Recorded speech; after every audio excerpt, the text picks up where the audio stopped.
கிறிஸ்துவின் நாமத்தினாலே இந்த மாலை கூட்டத்தில் வந்திருக்கிற உங்கள் ஒவ்வொருவரையும் வாழ்த்துகிறேன். தூத்துக்குடி பட்டணத்தில், தூத்துக்குடியில் மாவட்டத்தில் மாத்திரமல்ல, திருநெல்வேலி மாவட்டத்தையும் மையமாக கொண்டு இங்கே இருக்கிற சபைகளுக்கு எப்படியாகிலும் உதவி செய்ய வேண்டும், அவருடைய வாலிப செல்வங்களுக்கு உதவி செய்ய வேண்டும், அவருடைய குடும்பத்தில் இருக்கிறவர்களுக்கு உதவி செய்ய வேண்டும். அவர்கள் ஜெபத்திலே எங்களை தாங்குகிறார்கள், கூடவே பொருளிலே தாங்குகிறார்கள். அவர்களுக்கு நாங்கள் கடன்பட்டவர்கள் என்கிற அந்த காரியத்தை மனதில் கொண்டவர்களாக இன்றைக்கு காலை கூட்டத்திலே வந்தவர்களுக்கு இதை குறித்து தெளிவாக தெரியும். இங்கே பக்கத்தில் இருக்கிற இந்த ஆக்ஷன் சென்டர் என்று சொல்லப்படுகிற ஜெம்ஸ் ஆக்ஷன் சென்டரை திறக்கும்படியாக, பிரதிஷ்டை செய்யும்படியாக, அதனுடைய செயல் திட்டங்களை விவரிக்கும்படியாக காலையில் ஒரு அருமையான கூடுகையை ஆண்டவர் கட்டளையிட்டார். தேவ ஜனங்கள் பல இடங்களில் இருந்து வந்து இந்த இடத்துல தேவனை மகிமைப்படுத்த காரியங்களை செய்தார். அநேக சாட்சிகளோடு கூட 5 விதமான காரியங்களை இந்த ஆக்ஷன் சென்டர் செய்யும் என்பதை நான் காலையில் விளக்கினேன். இங்கே இருக்க சகோதரர்களோடு கூட சேர்ந்து நீங்கள் அதை குறித்து இன்னும் ஆழமாக புரிந்து கொள்ளலாம். சாதாரணமாக சுவிசேஷ கூட்டத்திற்கோ சுகமளிக்கும் கூட்டத்திற்கோ ஜனங்கள் போவதற்கு வாஞ்சிப்பார்கள். ஆனால் ஒரு தரிசன கூடுகையை, அதுவும் ஒரு தரிசு நிலமாக காணப்படுகிற ஒரு இடத்திலே கூட்டி அவர்களுக்கு தேவனுடைய வார்த்தையை கொடுக்க வேண்டும் என்ற ஒரு கட்டாயம் அல்ல. எதற்கு, ஏன் என்று நான் சொல்ல விரும்புகிறேன். இதனுடைய பிரதிஷ்டைக்கு நான் வந்தபோது நாளைக்கும் நாளை மறுநாளும், அடுத்த நாட்களுக்கு அடுத்த நாளும், தேனியில் 2 நாளும், மதுரையில் 3 நாட்களும் மாணவர்களுக்கு சாயங்காலத்தில் பொதுக்கூட்டமாக, திருச்சபைகளுக்கு செயல்படுத்துவதற்கு திருமங்கலத்திலேயும் கூட்டங்களை ஒழுது செய்ய எங்கள் சகோதரர்களை கர்த்தர் உற்சாகப்படுத்தினார். அது நிமித்தம் நான் காலையில் நான் கடந்து செல்ல முன்னதாக ஒரு இரவு இங்கே தங்கி என்னுடைய மக்களை சந்திக்க வேண்டும் என்று வாஞ்சித்தாலும், ஏன் ஆண்டவருக்காக ஆண்டவருடைய பிள்ளைகளோடு கூட செலவழிக்க கூடாது என்கிறதுனால ஆண்டவர் இந்த இரவு வேளையில் இதற்கு பக்கத்திலேயே மற்றவர்களுக்கு அதை புரிய வைக்கத்தக்கதாக இந்த கொஞ்சம் ஊரை விட்டு கொஞ்சம் வெளியே இருக்கிறது போல தோன்றினாலும் இந்த இடத்திலே கூட்டத்தை ஒழுங்கு செய்ய கர்த்தர் உதவி செய்ததற்காக நான் ஆண்டவருக்கு நன்றி செலுத்துகிறேன். காலையில் அநேக ஊழியர்களும் அதிலே கலந்து கொண்டார்கள். இதில் முக்கியமான ஒரு காரியத்தை நான் இங்கே சொல்லி உங்களுக்கு விளங்க பண்ணினால் நலமாயிருக்கும். இந்திய தேசத்தினுடைய நிலையை பார்க்கும்போது எல்லாரும் ஒரு மிஷனரியை போல வாழ வேண்டும், மிஷனரியை போல சாட்சி கூற வேண்டும். அறியாத மக்கள் நம்மை சுற்றிலும் இருக்கிறார்களே, அவர்களுக்கு ஆண்டவரை எப்படியாயிலும் காண்பித்து கொடுக்கிறது மாத்திரமல்ல, அறிவிக்க வேண்டிய இடங்களுக்கு நாம் செல்ல வேண்டும் என்கிற காரியங்கள் திறவுண்ட வாசல் அடைபடும் முன்னதாக என்று நாம் பல வருடங்களுக்கு முன்னதாக சகோதரன் எமில் ஜபல் சிங் அண்ணன் அவர்கள் எழுதின பாடலை பாடினவர்கள். ஆனாலும் இப்பொழுது அநேக இடங்களிலே தடைகள் உண்டாக்கப்பட்டாலும் கூட தேவனுக்கென்று எழுந்து நிற்கிற, ஆண்டவரை அறிவிக்க வேண்டும் என்று வாஞ்சிக்கிற ஒரு கூட்டம் எங்கேயும் உண்டு. அவருடைய தரிசனத்தை இன்னமும் பலப்படுத்தி அவர்களை முறையாக உபயோகப்படுத்துவதற்கு நம்முடைய வேதம் சொல்லும் தேவன் யார்? நான் சொல்லுகிற வார்த்தையை கொஞ்சம் கவனியுங்கள். இந்த வேதம் காண்பிக்கிற தேவன் யார் என்பதனையும், அவருடைய இதயத்தின் துடிப்பு என்ன என்பதையும் காண்பிக்கும் விதமாக 2 புஸ்தகங்களை அடக்கிய 100 மணி நேர ஒரு பயிற்சியை சபைகளிலே, சிறு குழுக்களிலே நாங்கள் 100 மணி நேரம் பயிற்சி பெற்று அவர்கள் சபைக்கு உபயோகமானவர்களாக மாறிவிட வேண்டும் என்கிற பாரத்தோடு ஆரம்பிக்கப்பட்டது மிஷனல் ப்ரிப்பரேட்டரி ட்ரைனிங் கோர்ஸ் என்று சொல்லப்படுகிற MPTC. இது இன்றைக்கு அமெரிக்காவில் இருக்கிற மக்களும் இதில் ஆவலோடு கூட பகிர்ந்து கொண்டு பங்களித்து அவர்கள் செயல்பட்டு வருகிறார்கள் என்று நான் உங்களுக்கு சொல்ல வேண்டும். இது தமிழிலேயும் ஆங்கிலத்திலேயும் தெலுங்கிலேயும் கன்னடாவிலேயும் இதை நாங்கள் மொழிபெயர்த்திருக்கிறோம், ஹிந்தியிலேயும் மொழிபெயர்த்திருக்கிறோம். 5 மொழி பேசுகிற மக்கள் மத்தியில் இந்த காரியத்தை நாங்கள் அறிமுகப்படுத்தி செயல்படுத்தி வருகிறோம். ஆந்திராவில் நான் போன போது குண்டூர் பட்டணத்தில் ஒரு திறந்த வழி முதல் மிஷனரி திறந்த வழி கூட்டத்தை நடத்துவதற்கு கர்த்தர் உதவி செய்தார். அந்த குண்டூரை குறித்து உங்களுக்கு தெரிந்திருக்க வேண்டும். அங்கே கொஞ்சம் கிறிஸ்தவ சபைகளும் விசுவாசிகளும் அதிகம். அந்த இடத்திலே முதலாக மிஷனரி கூட்டம் வெளி மைதானத்தில் போடப்பட்டது நான் போன போதுதான் என்று சொன்னார்கள். அங்கே நான் பிரசங்கித்துக்கு 2 நாளைக்கு போயிருந்தேன். பிரசங்கிக்கின்ற கொண்டிருந்த போது ஆண்டவர் சொன்னார், இதுவரை ஆந்திர சபைகள், ஆந்திர தெலுங்கு பேசுகிற மக்கள் உள்நோக்கியே பார்த்து விட்டார்கள், இனி வெளி உலகத்தை பார்க்கிற நாட்களுக்கு நான் அவர்களை தள்ளுகிறேன் என்று சொன்னதினை நான் ஆவியிலே நுழைந்து அங்கே இருக்கிற என்னுடைய ஊழியக்காரர்கள் சிலரோடு கூட பகிர்ந்து அங்கே எங்களுடைய முன்னேற்ற பணியாளர்களை தொண்டை செய்த போது அங்கே சோல்ஜர்ஸ் ஃபார் ஜீசஸ் என்று சொல்லி போலீஸ் அதிகாரிகளும் போலீஸ் டிபார்ட்மெண்டில் வேலை செய்கிறவர்களும் இந்த கோர்ஸிலே சேர ஆரம்பித்தார்கள். போன வருடத்தில் மாத்திரம் 400 போலீஸ் டிபார்ட்மெண்ட் சேர்ந்தவர்கள் பீகாரை பார்ப்பதற்கு கடந்து வந்தார்கள் என்றால் அது ஒரு பெரிய ஆச்சரியம். கரங்களை தட்டி ஆண்டவரை மகிமைப்படுத்தலாமா? அவர்களுக்கு லீவு கிடையாது. இந்த கோர்ஸை முடிக்கிற போது அவர்களுக்கு ஒரு சர்டிபிகேட் வேண்டும் என்றால் அவர்கள் பீகாருக்கு வந்து மிஷன் ஃபீல்டை பார்க்க வேண்டும் என்று நாங்கள் கண்டிப்பாக வைத்திருக்கிறபடியினால போன வருடத்தில் மாத்திரம் 400 பேர் டிஎஸ்பிகள் உண்டு, போலீஸ் அதிகாரிகள் உண்டு, போலீஸ் ஆபீஸில் வேலை செய்கிறவர்கள் உண்டு, ஆண்கள் உண்டு, பெண்கள் உண்டு. அவர்களுக்கு அதிகம் லீவும் கிடைக்காது. ஹைதராபாத்லேயோ அல்லது விஜயவாடாவிலேயோ இருந்து அவர்கள் விமானத்தில் வருவார்கள். பீகாரில் எங்களோடு கூட 2 அல்லது 2.5 நாட்கள் இருப்பார்கள்.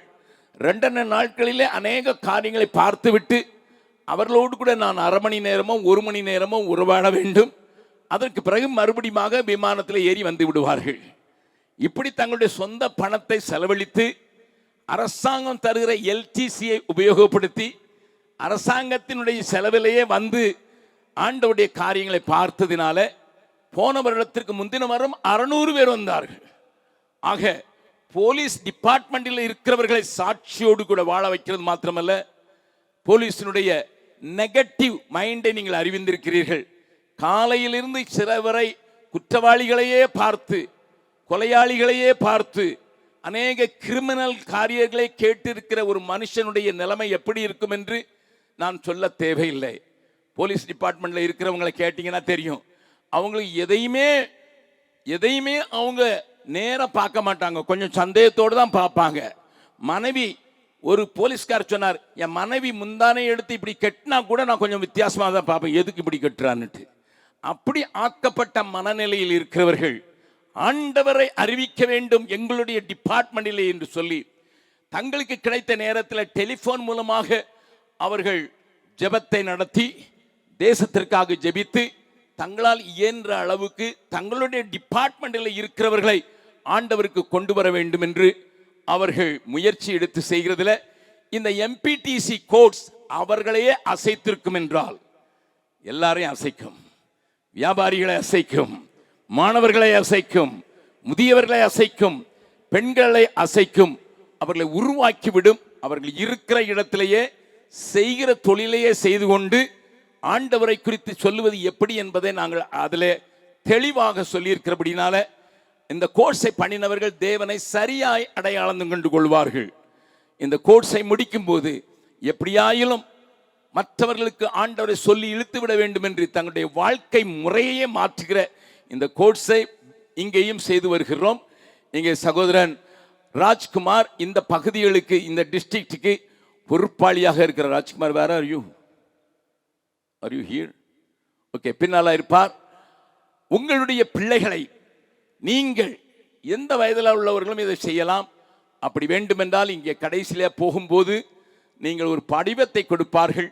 அதில் இணைந்து கொண்டால் வீட்டில் இருந்து கொண்டே தேவனை அறிகிறது மாத்திரமல்ல, தேவனுடைய வார்த்தைகளை அறிகிறது மாத்திரமல்ல, நீங்கள் கூடவே அதற்கு உங்களுக்கு வேறு தெரியலைன்னா இங்கே இருக்கிற அருமையான தம்பி செல்வகுமாரும் அவருடைய குடும்பமே இங்கே இருக்கிறார்கள். அவர்களை நீங்கள் தொடர்பு கொள்ளலாம். கூடவே ஜென் நெக்ஸ்ட் என்று சாயர்புரத்தில், இங்கிருந்து ஜாஸ்தி தூரம் இல்லை, ஒரு அழகான இடத்தை தேவன் எங்களுக்கு முன்குறித்ததில் ஒரு தரிசன விஷன் சென்டர் என்று சொல்லி நாங்கள் இங்கே ஒன்றை உண்டாக்கி வைத்து அதில் வாலிபர்களை 19 வயதிலிருந்து 25 வயது உள்ளவர்களை நாங்கள் கூட்டி அவர்களை ஆயுதமாக, கர்த்தருடைய கையிலே ஆயுதமாக உருவாக்கி கொண்டிருக்கிறோம். இப்பொழுது கூட அங்கே ஒரு கோர்ஸ் நடந்து கொண்டிருக்கிறது. இதில் பணிபுரிகிறவர்கள், இதில் சொல்லிக் கொடுக்கிறவர்கள் மத்தியில் இங்கே சென்னையிலிருந்து ஜான் சாமுவேல் என்கிற ஒருவர் வந்திருக்கிறார். அவரை நான் அடையாளம் காட்டு கொட்டிக்க விரும்புகிறேன். Ashish, those who are teaching in the please come forward. நீங்கள் பாருங்கள், நான் உங்களுக்கு பிரதர் ஜான் சாமுவேலுக்கு ஆண்டவர் கொடுத்த கிருபை ஐடி இன்ஜினியர். ஆனால் ஆண்டவருடைய கிருபையினால ஹோம்ல இருந்து கொண்டே வேலை செய்யலாம், ஒர்க் ஃப்ரம் ஹோம் என்கிற முறை இந்த கொரோனாவின் காலத்தில் மாற்றிவிட்டதினால தன்னுடைய சொந்த பணத்தை செலவழித்து பீகாருக்கு வந்து அங்கே இருக்கிற சபைகளை மாத்திரமல்ல, ஜார்க்கண்டுக்கு வந்து, நேபாளத்துக்கு வந்து, உத்தரப்பிரதேசத்துக்கு வந்து தனக்கு கிடைக்கிற வேலை நேரத்தில் அங்கே இருந்து கொண்டே அவர் ஆபீஸ் வேலையும் செய்து விடுவார். அங்கே இருக்கிற சபைகளிலே வேதம் கற்றுக் கொடுக்கிறதற்கு மாத்திரமல்ல, அவர்களை ஆண்டவருக்கென்று ஆயத்தப்படுத்துவதற்கு சபைகளுக்கு உதவி செய்கிற அவர் இந்த ஜென் நெக்ஸ்ட் அடுத்த தலைமுறைக்காக ஆண்டவரை ஜனங்களுக்கு காண்பித்து கொடுக்கிறவர்கள். அவரும் அவருடைய குடும்பத்தாரும் இதில் ஈடுபட்டு இருக்கிறார்கள். நல்ல வேத அறிவோடு கூட ஆண்டவர் கம்ப்யூட்டர் நாலேஜையும் கொடுத்ததுனால அதை உபயோகப்படுத்தி இங்கே இருக்கிற ஜென் நெக்ஸ்ட்ல அடுத்த ஆஷிஷ் டேனியல் ஒருவேளை என்னுடைய மகளுடைய கணவனாய் இருந்தாலும் அவர் ஒரு மிஷினரி பிள்ளை என்று சொல்வதில் தான் நான் பெருமைப்படுவேன். அவங்க அம்மாவும் அப்பாவும் ஒரு மிஷினரியாக இருந்து 2 பிள்ளைகளையும் மிஷினரிகளாக மாற்றி இருக்கிறார்கள். ஒருவேளை அவர் இன்றைக்கு வேலூர் இன்ஸ்டிடியூட் ஆஃப் டெக்னாலஜியில் டாக்டரேட் முடித்திருந்தாலும் அது ஒரு குப்பை. ஆண்டவருக்கு வாலிபர்களை தொட வேண்டும் என்று சொல்லி தன்னுடைய நேரத்தை, தன்னுடைய சக்தியை மகாராஷ்டிராவிலையும் பீகாரிலையும் இங்கே தூத்துக்குடி பக்கத்தில் இருக்கிற சாயர்புரத்திலையும் இவர்கள் எல்லாம் தெளிவான பாடங்களை சொல்லிக் கொடுக்கிறது மாத்திரமல்ல, இவர்கள் அதை செய்தவர்கள். தம்பி ஆஷிஷ் டேனியலை பற்றி நான் சொல்ல வேண்டும் என்றால், காருண்யாவிலை படிக்கும்போது, பீகாரிலே நம்முடைய பள்ளிக்கூடத்தில் படித்து காருண்யாவிலே படிக்கும்போது அங்கேயே குழுவை ஏற்படுத்தி சிறு பிள்ளைகளை சந்திக்கவும் சுற்றி இருக்கிற கிராமங்களை சந்திக்கவும் கர்த்தர் அவரை உபயோகப்படுத்தினார். நேற்று தினத்திலே என்னை பார்ப்பதற்கு ஒரு சகோதரர் வந்தார். அவர் சொன்னார், அந்த டீமில் நானும் இருந்தேன், அதை உடைக்கணும்னு நான் ரொம்ப முயற்சி செய்ய இன்னைக்கு பாடுபடுறேன், ஆனால் மறுபடியும் அதே காரியத்தை ஆண்டவர் தள்ளுறாருன்னு சொல்லி அவர் ஜெபிக்க வந்திருந்தார். அப்படியாக கல்லூரி நாட்களில் ஆண்டவருக்கு உபயோகப்படுவதற்கு தன்னை ஒப்பு கொடுத்த பாத்திரம். பின்னதாக எங்களுடைய பாலிடெக்னிக் பொறுப்பையும் அதோடு கூட ஹிந்தி சிறு வயதிலிருந்து கற்றுக்கொண்டதினால ஹிந்தியிலேயும் தமிழிலேயும், தமிழ் தான் வாசிக்க தெரியாது, தமிழிலேயும் ஆங்கிலத்திலேயும் பல முறைகளிலே இந்த வாலிபர்களுக்கான காரியத்தை இவர்கள் எல்லாம் செய்கிறார்கள். இதை போன்ற ஏராளமானவர்கள் ஈடுபடுகிறார்கள். உங்கள் பிள்ளைகளை அது உருமாற்றும், அவருடைய சிந்தனையை மாற்றும், அவருடைய போக்கை மாற்றும். நல்ல கீழ்ப்படியில் உள்ள பிள்ளைகளாக மாற்றுவது மாத்திரமல்ல, கர்த்தருடைய கரத்தில் ஒரு பராக்கிரமசாலிகளாக அவர் உருவாவதற்கு இவர்களை ஆண்டவர் உபயோகப்படுத்தி விடுகிறார். பிள்ளைகளுக்கு வேலை இருக்கிற நேரத்தில் மாத்திரமல்ல, படிக்கிற நேரத்தில் ஒரு வாரம் நீங்கள் அவர்களுக்கு சேர்ந்து வேலை வந்து அது லீவு வந்து விட்டால், அல்லது கல்லூரியிலேயே இருக்கிற ஒரு செட்டை, கல்லூரி ஆசிரியர்கள் இருப்பீர்கள் என்றால் உங்கள் கல்லூரியில் இருக்கிற 48 பேரை நீங்கள் அனுப்பி தந்தீர்கள் என்றால் அவர்கள் 12 கூடாரத்தில் தங்க வைக்கப்பட்டு கூடார வாசியாய் வாழ்வது எப்படி என்றும், இந்த உலகத்தில் வித்தியாசமான ஒரு வாழ்க்கையை வாழ்வது எப்படி என்றும் சொல்லிக் கொடுத்து உருவாக்கி வருகிறோம். அதுவும் இங்கே உள்ள சபைகளுக்கு, இப்போ சென்னையிலும் கோயம்புத்தூர்லையும் திருச்சியிலும் பாண்டிச்சேரியிலும் இருக்கிற சபைகளுக்கு ஏதுவாக திண்டிவனத்திலே நாங்கள் ஒன்றை உருவாக்கி வருகிறோம். மகாராஷ்டிராவில் மராட்டி மொழியிலே நடத்தி வருகிறோம். அதே போல இன்னொன்று காரியம், நாளைக்கு நான் இந்த அடுத்த மாதத்தில் கர்நாடகாவில் கனடாவில் ஒரு சென்டரை மற்றவர்கள் மூலமாக எழுத்து நடத்துவதற்கும் ஸ்ரீலங்காவிலேயும் அதே போல நேபாளத்திலையும் ஆரம்பிக்கிறதுக்கு கர்த்தர் வழிகளை திறந்திருக்கிறார். எங்களுடைய வாஞ்சை இந்த டிசம்பர் மாதத்துக்கு அல்ல, இந்த மார்ச் மாதத்திற்குள்ளாக 7 இடங்களிலே 48 பேர் ஒரு வாரம் ஆண்டவருக்கென்று எழும்பக்கூடியவர்களை உருவாக்கி வருகிறோம். அந்த வாலிபருடைய சாட்சி ஒரு ஆச்சரியமாக இருக்கும். கேட்டீர்கள் என்றால் அதில் இங்கே இருக்கிற உங்களுக்கு தெரிந்தால், அப்படிப்பட்ட பிள்ளைகளை சபையிலிருந்து அனுப்பி தந்தால் உங்களுக்கே அவர்களை ஆயத்தப்படுத்தி கொடுத்து விடுகிறோம். ஆண்டவர் அவருடைய வாழ்க்கையில் வைத்திருக்க திட்டத்தை ஆண்டவர் நிறைவேற்றுவார். தேங்க்யூ. இப்பொழுது நான் ஒரு பாடலை நான் உங்களுக்கு கற்றுக் கொடுக்க வாஞ்சிக்கிறேன். நன்றாய் கவனியுங்கள். இந்த பாடல் யூடியூபில் இருக்கிறது. ஜெம்ஸ் வெப்சைட்டில் போனீர்கள் என்றால் அல்லது ஜெம்ஸ் டிவியில் போனீர்கள் என்றால் தேவை தேவை தேவை என்கிற தலைப்பிலே சமீபத்தில் நான் எழுதின ஒரு பாடல். ஏன் என்று கேட்பீர்கள். இந்த பாடலை எழுதினதற்கு காரியம் என்னவென்று கேட்பீர்கள். போன வாரத்தில் தன்னுடைய ஆபீஸில் இருக்கிற ஒருவரை ஆண்டவருக்குள் கொண்டு வருவதற்கு ஐரோப்பாவில் இருக்கிற ஒரு பெண் முயற்சி செய்தாள். அவன் ஆண்டவரை அறியவும் இல்லை, ஆண்டவரை குறித்து தெரிந்து கொள்ளவும் இல்லை. அவன் ஒரு நாஸ்திகன். அவனிடத்தில் ஏராளமாய் அவள் பேசி பார்த்தால் அவன் ஆண்டவரை விசுவாசிக்கிறவனா இல்லை. அவள் எனக்கு எழுதினாள், அங்கிள், உங்களுடைய பிரசங்கத்தினால உந்தப்பட்டு நான் வேலை செய்கிற என்னுடைய மேலதிகாரியை எப்படியாயிலும் ஆண்டவருக்குள் கொண்டு வந்து விட வேண்டும் என்று முயற்சி எடுத்து ஒன்றும் செய்ய முடியாதபடி நிற்கிறேன். அவன் எதை கேட்டாலும் விதண்டாவிதமாக பேசுகிறான். உண்மையான ஆண்டவர் இருந்தால் இந்த உலகத்தில் இருக்கிற அத்தனை துயரங்களையும், சாரோஸ் என்று எழுதியிருக்கிறாள், துயரங்களையும் ஒரே நாளிலே அவர் அகற்ற முடியும் அல்லவா? அகற்றட்டும், நான் அவரை பின் செல்கிறேன் என்று அவருக்கு நீங்கள் என்ன சொல்லிக் கொடுக்க என்னைக்கு ஆலோசனை செய்ய. இப்படிப்பட்ட கடிதங்கள் நாஸ்திகளை உருவாக்கி இருக்கிறது. இங்கிலாந்து தேசம் ஒரு காலத்தில் மிஷனரிகளை அனுப்பி தந்தது. நான் படித்த கால்டுவெல் பள்ளியை உண்டாக்கின அந்த கால்டுவெல் ஸ்காட்லாந்து தேசத்தை சேர்ந்தவென்று உங்களுக்கு தெரியும். இடையன்குடியிலே சென்னையிலிருந்து கால்நடையாக 700 கிலோமீட்டர் நடந்து அவர் ஒரு குதிரையில வர வேண்டும் என்று விரும்பினார். குதிரை பாதி வழியிலே இந்த ஹீட்ல செத்து போச்சுது. ஆனா கால்நடையா வந்து இடையன்குடியிலே அவர் தன்னுடைய ஊழியத்தை நடத்தினதையும் தமிழ் மொழிக்கு அவர்கள் உண்டாக்கி இருக்கிற பெரிய காரியத்தையும் அறிந்தவள் கொஞ்சம் பேர்.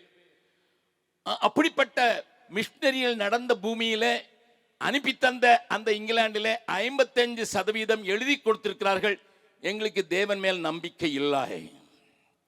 50%.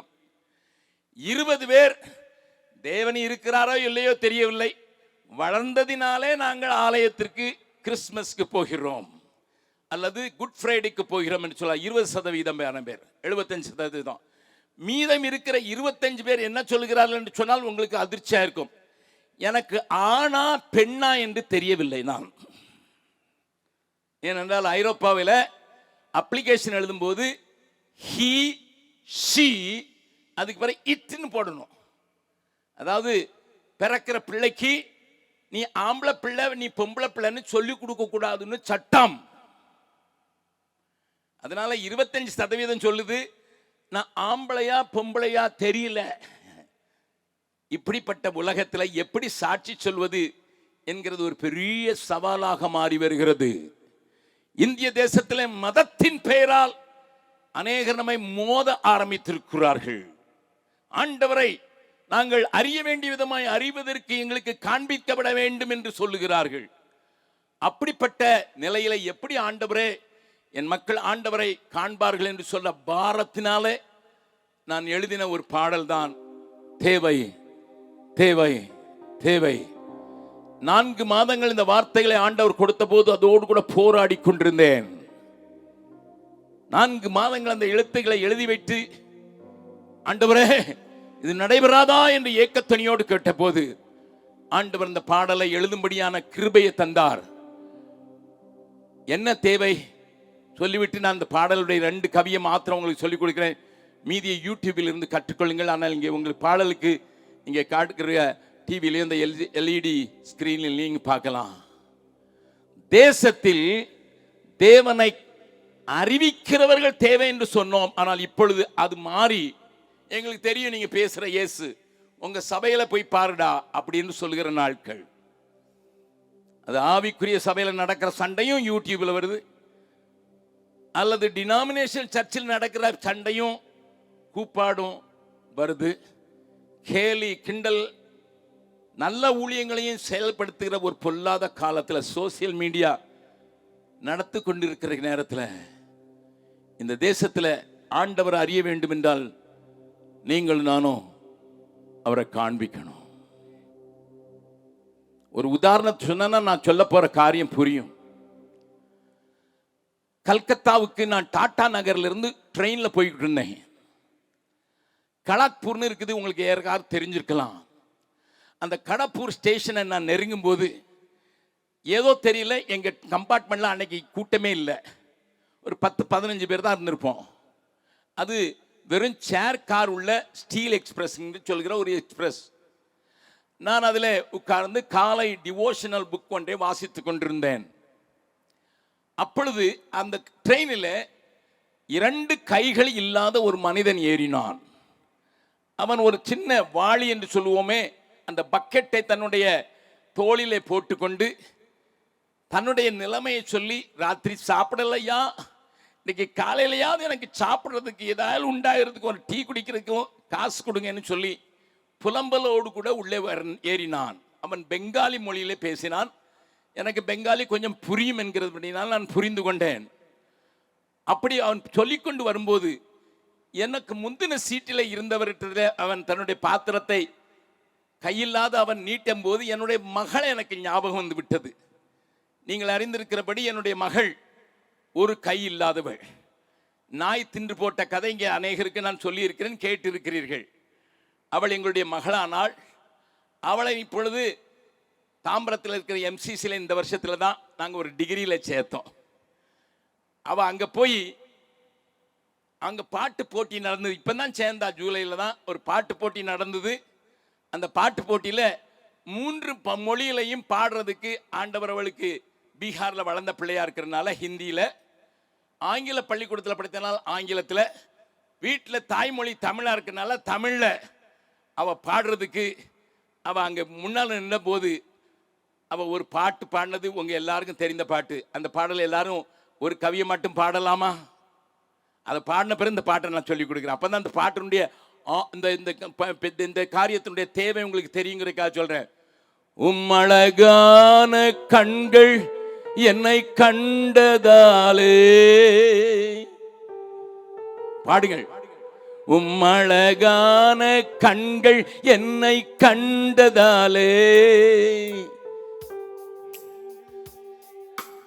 உயிர் வாழ்கின்றேன். முடிந்தது என்று நான் நினைத்தேன். என் மக 5 அற்புதத்தை ஒரு வாரத்தில் சந்திச்சா. ட்ரெயின் சாகடிக்கல, நாய் சாப்பிட்டு தீத்து போடல, அழுக்கு துணி அவளை இன்ஃபெக்ஷன்ல கொண்டு வரல, ஆப்ரேஷன்ல இங்க வெட்டும்போது 3 நாள் ஒரு சாப்பாடும் இல்லாம, ஒரு மருந்து இல்லாம ஆஸ்பத்திரியில, அரசாங்க ஆஸ்பத்திரியில கடந்த அவளை எங்க ஆஸ்பத்திரி கொண்டு வந்து ஆப்ரேஷன் செய்த போது அடைப்பதற்கு சதைதானம் இல்லை.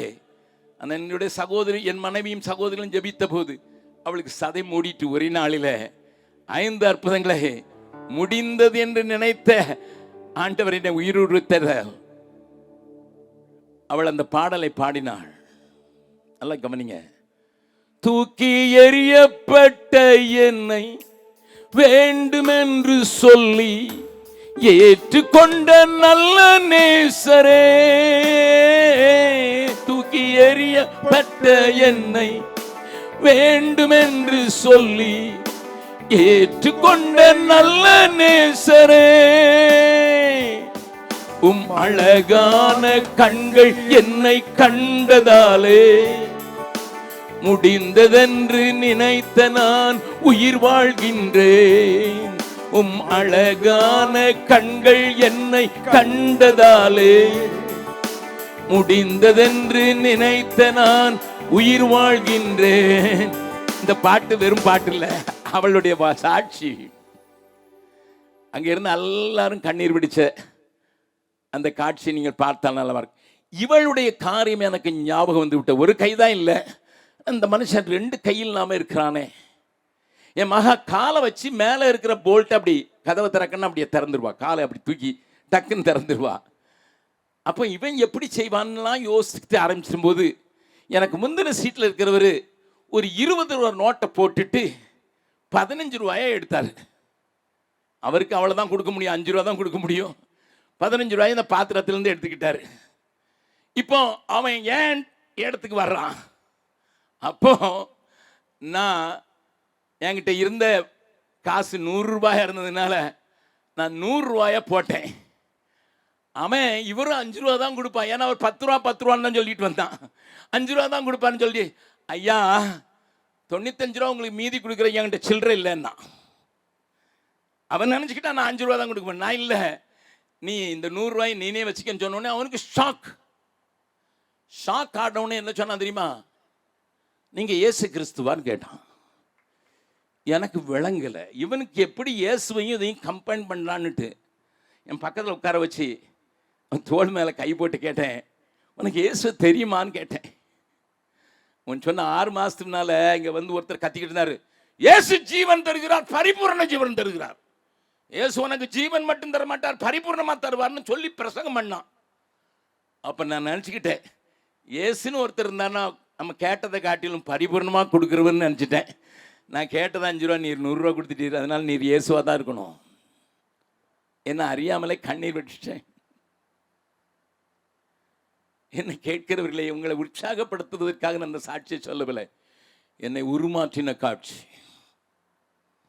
இயேசுவை சொல்றதை காட்டிலும் இயேசுவை நீ வாழ்கிற தெருவில், நீ இருக்கிற சூழ்நிலையில, நீங்கள் இருக்கிற வேலை செய்கிற ஸ்தலத்தில் வாழ்ந்து காண்பித்து விட்டார்கள் என்றால் இந்த தேசத்தில் தேவனை அறிவிப்பது எளிதாகிவிடும். நம்புகிறவர்கள் மாத்திரம் கை வைத்து ஒரு அல்லேலூயா சொல்லலாமா?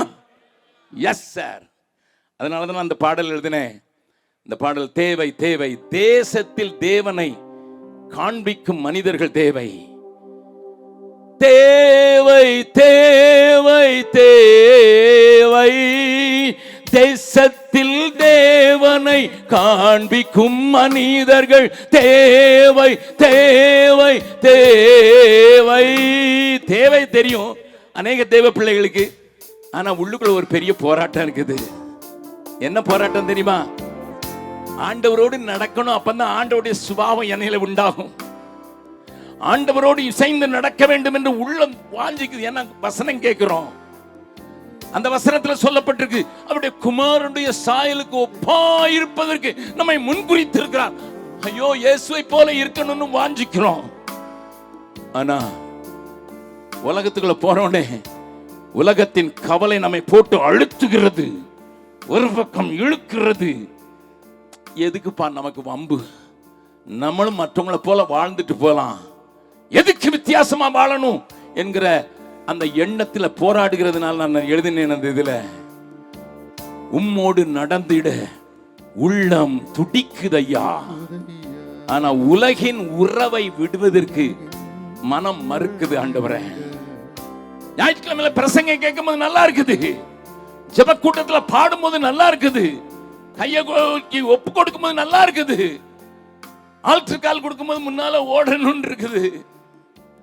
ஆனா கொஞ்சம் கூட்டத்தை விட்டு வெளியே போற உடனே உலகின் உறவை விட மனம் மறுக்குது. போராட்டம் இந்த உங்களுக்கு நேரிட்டு கொண்டிருக்கலாம்.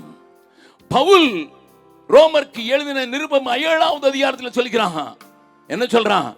நல்லா செய்யணும்னு வாஞ்சியா இருக்கிறேன், ஆனா முடியல, எனக்குள்ள இருக்கிற பாவம் என்னை செய்ய விட மாட்டேங்குது, கீழ்ப்படியணும்னு வாஞ்சிக்கிறேன், முடியல.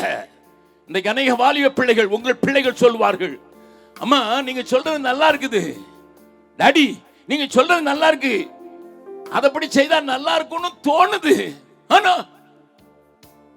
முடியல, என் மனம் போராடுது என்று சொல்லுகிற அந்த காட்சி உங்களுடையதா இருக்கலாம். அதனால தான் இதை எழுதினேன். அதுக்கு என்ன தீர்வுங்கிறது இந்த பாட்டில் எழுதியிருக்கேன். என்னோடு கூட சேர்ந்து முதல்ல இருந்து பாடலாமா? தேவை தேவை தேவை, தேசத்தில் தேவனை காண்பிக்கும் மனிதர்கள் தேவை தேவை தேவை, உம்மோடு உறவாட உள்ளம் துடிக்குதையா, உலகின் உறவை விட மனமும் மறுக்குதையா. பாடுங்கள். உம்மோடு உறவாட உள்ளம் துடிக்குதையா, உலகின் உறவை விட மனமும் மறுக்குதையா. 4 கவிகள் எழுதியிருக்கிறேன். எல்லாவற்றையும் பாடப்போகல. முதல் கவியையும் கடைசி கவியையும் பாட போயிடும். முதல் கவியில என்ன எழுதுனா தெரியுமா? கபடமும் கற்பனையும் செய்யும் வேதனையும். கொஞ்சம் விளக்கமா புரியும்படி சொல்றேன். இன்றைக்கு நிறைய பேருடைய வாழ்க்கையில டூயல் ரோல். உள்ள ஒண்ணு வெளியே ஒண்ணு, வாயில ஒண்ணு உள்ளத்துல ஒண்ணுங்கிறது. குடும்பங்கள்ல, கணவன் மனைவி கிட்ட, சபையில, வெளியில, நண்பர்கள் மத்தியில, பிள்ளைங்க மத்தியில உள்ள ஒண்ணு வெளியே ஒண்ணு. அதுக்கு பேர் தான் கபடம். கொஞ்சம் யோசித்து பாருங்க. அனைத்தையும் ஒப்பு கொடுத்தேன்னு பாட்டு பாடுவோம் உள்ள, ஆனா அனைத்தையும் ஒப்பு கொடுக்கவே மாட்டோம். என்ன உமக்கு தந்தேன்னு சொல்லி பாடுவோம், ஆனா தரவே மாட்டோம், எடுத்துட்டு போயிடுவோம். அநேக கிறிஸ்தவ விசுவாசிகள் ஆண்டவரை அறிந்தவருடைய நிலைமை இப்படித்தான். கபடம், கற்பனை. என்ன கற்பனை தெரியுமா? எப்படிப்பட்ட காலத்துல வாழ்றீங்கன்னு தெரியுமா?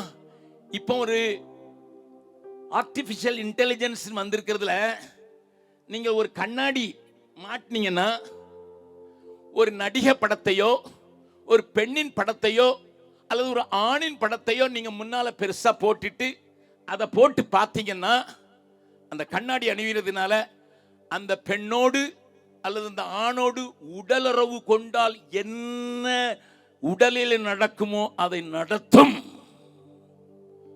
You may not know this. உலகத்தில் அநேக நாடுகளுக்கு போய் பார்த்ததுனால நான் சொல்றேன்.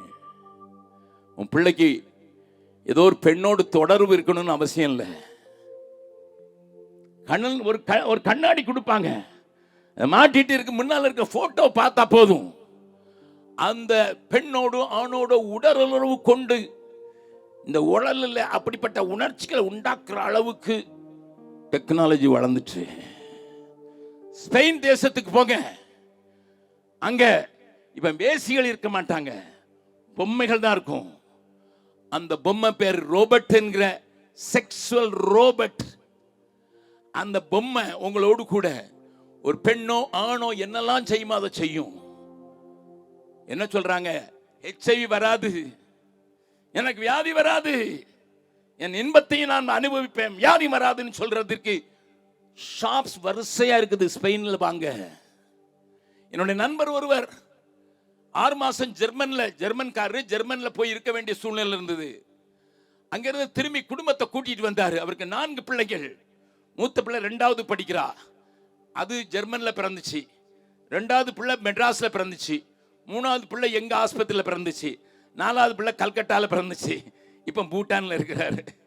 அவரு நான் சொன்னேன், பூட்டானுக்கு ஒரு பெண்ணு பெத்துக்கிடுங்கன்னுட்டு. அந்த 3வது பிள்ளை சொல்லுவான், நான் சிக்கரியா பிள்ளை, எங்க ஊர் சிக்கரியாங்கிற இடத்துல நாங்க இருக்கிறோம், சிக்கரியா பிள்ளைன்னு சொல்லுவா. அந்த மனுஷன் சொன்னாரு, அண்ணே அங்கிள்னு சொல்லுவார், அங்கிள் நான் ஜெர்மனில என் பிள்ளைங்க வளர்றது விரும்பல. நம்ம ஆளுங்க தான் ஜெர்மனிக்கு போகணும் அமெரிக்கா போகணும்னு அடிச்சுக்கிட்டோம். ஜெர்மன்காரர் சொல்றது நல்ல சபை. அந்த சபையினுடைய ஆனுவல் கன்வென்ஷன்ல 3000 பேர் வந்திருந்தாங்க. அதுல போன வாரத்துக்கு முந்தின வாரம் நாங்க பேசினேன். 3000 ஜெர்மானியர்களுக்கு பேசினேன். அப்படிப்பட்ட நல்ல சபையில இருந்து வந்த சகோதரன் சொன்னாரு, நான் ஜெர்மனுக்கு போக விரும்பல. நான் கேட்டேன், என்ன தம்பி என்னாச்சு? என் மகா 2வது இங்க நல்லா படிச்சுக்கிட்டனால நம்ம ஸ்கூல்ல தினமும் ஆண்டவரை பற்றி பாடுவா எல்லாம். ஜெர்மன்ல 6 மாசம் இருக்க வேண்டியிருந்தனால அங்க உள்ள ஸ்கூலுக்கு போட்டுன்னு சொல்லி ஹோம் டியூஷன் எடுத்தாலும் அங்க அனுப்புனேன். முதல் நாளையே 2 வயசு பொம்பளை பிள்ளைக்கு செக்ஸ் டாய்ஸ் அத ஸ்கூல்லையே கொடுத்தாங்க. சகோதரா சகோதரியே, இந்த பிள்ளைய இப்பமே கற்பனை பண்ணி பார்த்து எப்படி ஒரு உடலுறவு கொள்வதற்கான பொம்மைகளை கொடுக்கிறாங்க ஸ்கூல்ல. This world is going in that direction. இந்த உலகம் இப்படிப்பட்ட காரியத்துல போய் கொண்டிருக்கு. நம்ம பிள்ளையை பற்றி அவ்வளவு கவலை கொள்கிறது இல்ல. வருங்கால உலகம், விசேஷமாக ஏஐன்னு சொல்லப்படுகிற ஆர்டிபிஷியல் இன்டெலிஜென்ஸ் நம்மளை கற்பனையில தள்ளிரும். கற்பனையில தள்ள உடனே சாத்தான் அதை எடுத்து தனதாக்கி கொண்டு வேதனை உண்டாக்கிடுவோம். அதனால தான் நான் எழுதினேன், கபடமும் கற்பனையும் செய்யும் வேதனையும், கபடமும் கற்பனையும்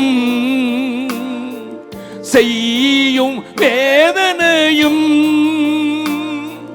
கல்வாரியில் அனைத்தையும் சிலுவையில் அறைந்திடணும். கலாத்தியர் 5:24 சொல்லுது, கிறிஸ்துவனுடையவர்கள் தங்கள் ஆசை இச்சைகளை சிலுவையில் அறைந்திருக்கிறார்களே. நம்புறோம் மாத்த மறுபடியும் அல்லையோ சொல்லலாமா? அன்பு சகோதர பிள்ளைகளே, இந்த தரிசன முகாமத்துக்கு உங்களுக்கு ஒரு ஆன்சர் இருக்கிறது. உங்களுக்கு ஆன்சர் தெரியும். உங்களுக்கு ஆன்சரை வேதம் கொடுக்கிறது. என் சத்திய வேதம் சொல்கிறது, ஆசை இச்சைகளை சிலுவையில் அறைந்துட்டா கபடமும் கற்பனையும் செய்த வேதனையிலிருந்து நீங்களும் தப்பிடுவீங்க, வருங்கால சங்கதியும் தப்பி. மறுபடியும் பாடலாமா? என்னோடு கூட சேர்ந்து கொஞ்சம் லோ நோட்ல எடுங்க தம்பி.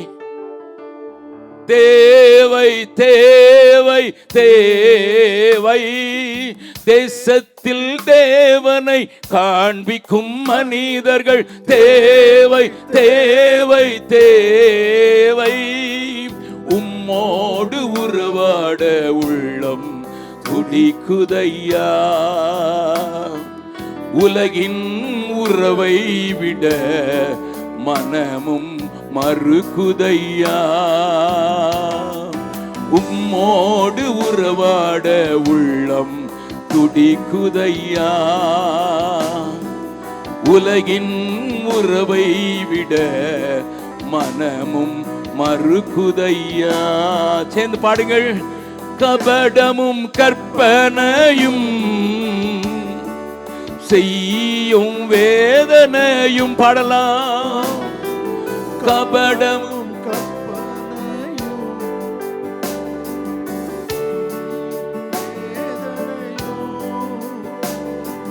கல்வாரியில் அனைத்தையும் சிலுவையில் அறைந்திடணும்.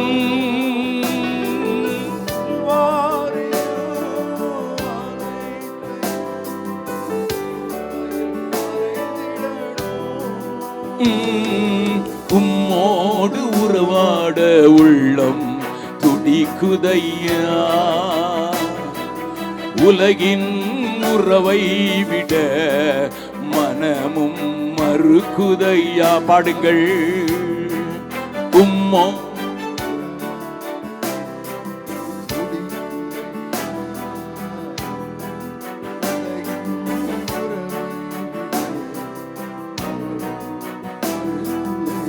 மூன்றாவது கவியும் பாடிடலாம். அதுக்கு பிறகு நாலாவது சொல்லி கொடுக்கிறேன் அர்ப்பணிப்போடு கூட. சுயத்தை சிலுவையில் அறைந்தோர் தேவையின்று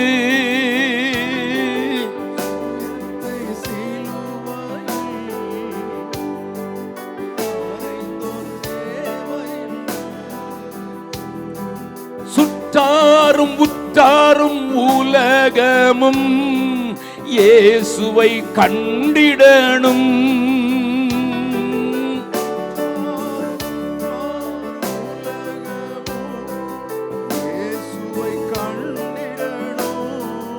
ஆண்டவர் சொன்னாரு, ஒருவன் தன்னைத்தான் வெறுத்து என்னை சிலுவை எடுத்துக்கொண்டு பின்பற்றாவிட்டால் எனக்கு பாத்திரன் அல்ல.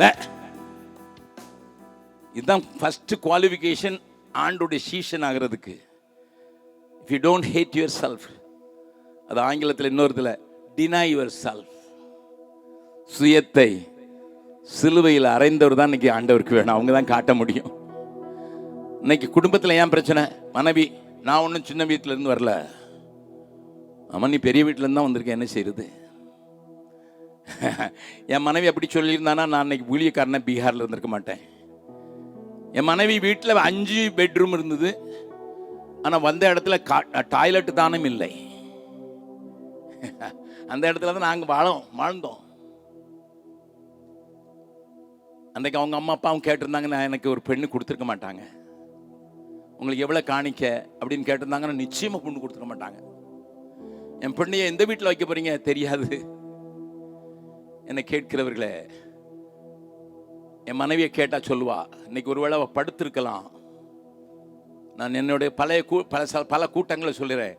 அவள் தூங்கினான்னா நான் அநேக நேரங்களுடைய காலை தொட்டு முத்தமிட்டு இருக்கிறேன். ஏன்னா கால் ரெண்டும் எக்ஸிமாவால் அப்படி வடிஞ்சுக்கிட்டு இருந்தாலும் போய் விபிஎஸ் எடுத்துக்கிட்டு இருப்பா.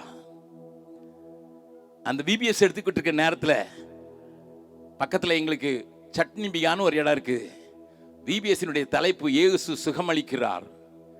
முதலாவது தலைமுறைக்கு கற்றுக் கொடுக்கிறோம். காலில் தண்ணியா இந்த கரப்பான் அப்படியே ஊத்திக்கிட்டு இருக்குது. அங்க ஒரு ஜீப்ல போய் 6 கிலோமீட்டர் நடந்துட்டு 6 கிலோமீட்டர் நடந்து வரணும், வேற வழியே கிடையாது. அப்படிப்பட்ட இடத்துல போய் அவ எடுக்கும்போது தன்னுடைய கூட பந்தவங்களை இவ எடுத்துக்கிட்டு இருக்கும்போது அங்க இருக்க முன்னால இருக்க ஒரு சின்ன பிள்ளை சொல்லிருக்கு, இயேசு சுகமளிக்கிறான்னு சொல்றாங்க, இவங்க காலில் தண்ணியா வடியுது பாருன்னு சொல்லுது.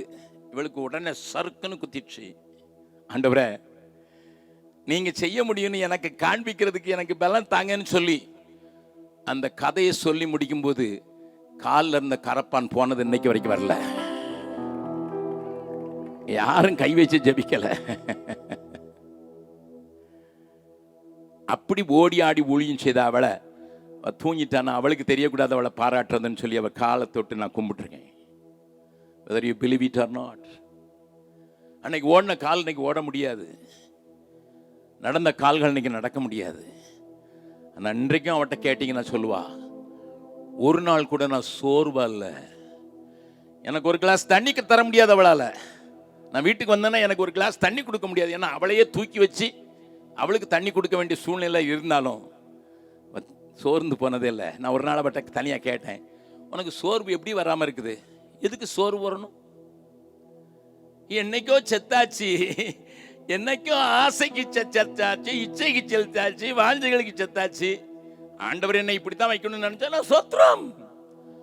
டோனா ஒரு ஆமி காமைக்கல் அம்மா கீழே விழுந்து காலை ஒடிச்சுக்கிட்டாங்க, படுக்கையில இருந்தாங்க பல வருஷங்கள். அவங்க எழுதின புத்தகத்தை, அது பாடல் வடியில எழுதியிருக்கிறது, உலகத்தை கலக்கிட்டு இருக்கு. நீங்க வாசிக்க மாட்டீங்க, எனக்கு உங்களுக்கு அதெல்லாம் தெரியாது. உங்களுக்கு தெரியுறதெல்லாம் இயேசு வந்தார், தொட்டாரு, அதான் போறாரு, இதா போறாரு, அது தடுன்னு அடுங்குது, இந்த பேப்பர் இங்க போயிடுச்சு, இதுதான் உங்களுக்கு தெரியும். Go and read Amy Comicals. அவங்க இஃப்னு எழுதியிருக்காங்க. இஃப்னு ஒரு புஸ்தகம் ஆங்கிலத்தில். இஃப் அதை நீங்க வாங்கி பாருங்க, உங்களால் சும்மா இருக்க முடியாது. கட்டில் கடையா இருந்து ரவுடி செம்பிலிங்கத்தையே ஆண்டவருக்குள்ள வந்த ஒரு தேவ பாத்திரம். என் மனைவி ஒரு நாள் சொல்றா, ஆமி காமிக்கல் அம்மா படுத்துக்கிட்டே ஊழியம் செய்யலையா? எதுக்கு எப்படியா முடிஞ்சது?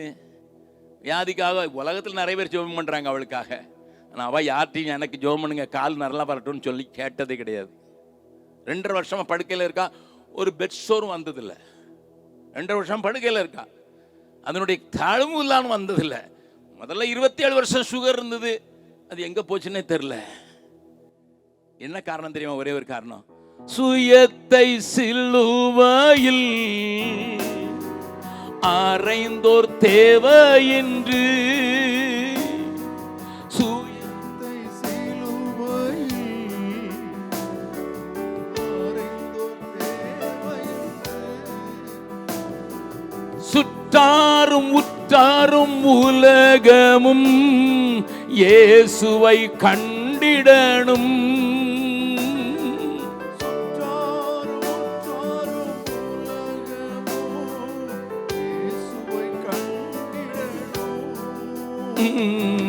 உம்மோடு உறவாட உள்ளம் துடிக்குதையா, உலகின் உறவை விட மனமும் மறுக்குதையா. பாடுங்கள். உம்மோடு உறவாட உள்ளம் துடிக்குதையா,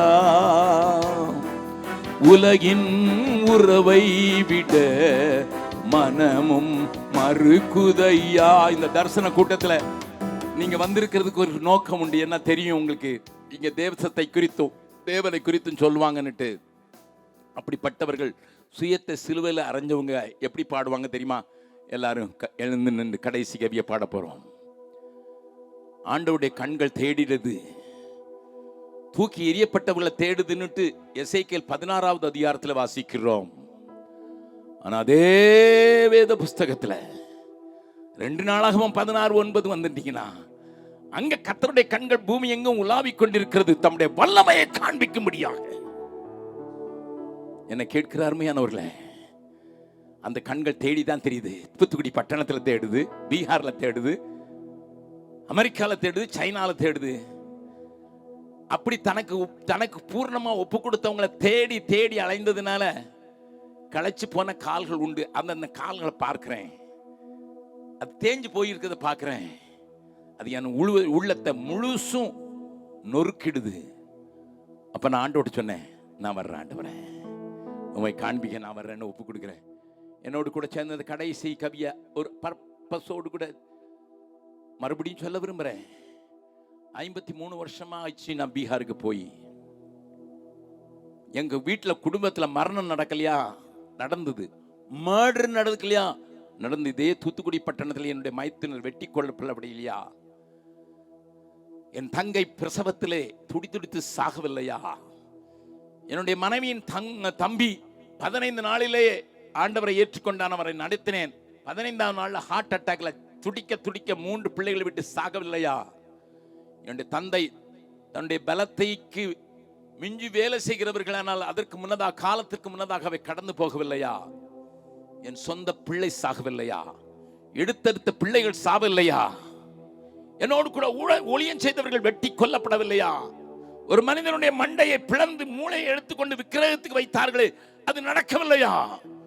நாங்கள் வளர்த்த பிள்ளையை ஒருவனுக்கு திருமணம் செய்து கொடுத்த போது அவளுடைய மகனை வெட்டி அவளை கொன்று கிணற்றிலே போட்டு விட்டார்கள்.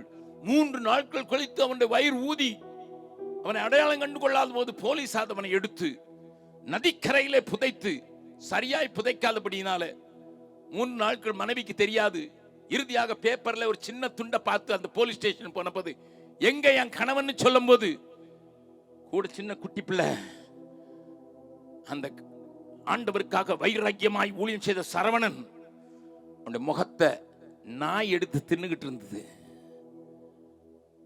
என்னுடைய பேத்தி வந்து கேக்குறா, நானா நானா எங்க அப்பா இந்த உலகத்துக்கு இயேசுவதன சொன்னாங்க, நாய் அவங்க முகத்தை கூட சாப்பிட்டுட்டேன். நான் அவளுக்கு சொன்னேன், யோவான் ஸ்நானன் தேவனுக்கு என்று வழியை ஆயத்தப்படுத்தினான். உன் தலை கூட இல்லம்மா, உங்க அப்பாவுக்கு அது தலை இருந்ததுடா. My dear children of God, சுகத்தை வேண்டி வியாபாரம் அதிசயமா இருக்கணும், கடன் போகணும், மனைவிக்கு வேலை கிடைக்கணும், பிள்ளைக்கு பொண்ணு கிடைக்கணுங்கிறதுலையே நேரத்தை விட்டுட்டு வாழ்ந்து காண்பிப்போம் பாருங்க. இந்த தேசத்துக்கு ஆண்டவர் வேணும், இந்த தேசத்துக்கு ஆண்டவர் வேணும். அதுக்கு காரணம் நான் இவ்வளத்தையும் நாங்கள் சந்திக்கிறவங்க. சுருக்கமா சொன்னேன், 53 வருடங்களுக்கு முன்னாத அவருடைய கண்கள் என்னை மேல் பட்டது, அவருடைய கண்ணீரின் மேல பட்டது. மகனை நீ இல்லைன்னா, அவனுக்கு ஆள் இல்லைன்னா ஆண்டவர் சொன்னார்ல, சத்தம் கேட்டுச்சு, இன்னைக்கு வரைக்கும் நிக்க வச்சிருக்கு. அதனாலதான் நான் சொல்றேன், உங்க கண்கள் உங்க மேலே அவர் கண்கள் படுகிறது. I don't know how you are going to respond. நீங்கள் எப்படி அதற்கு உத்தரவு சரி, ஆனால் அதை வாஞ்சித்தவர்களா பாடலாமா? தேடிடும் உம் கண்கள் என் மேல் படுகிறதே, பாடுவோம்.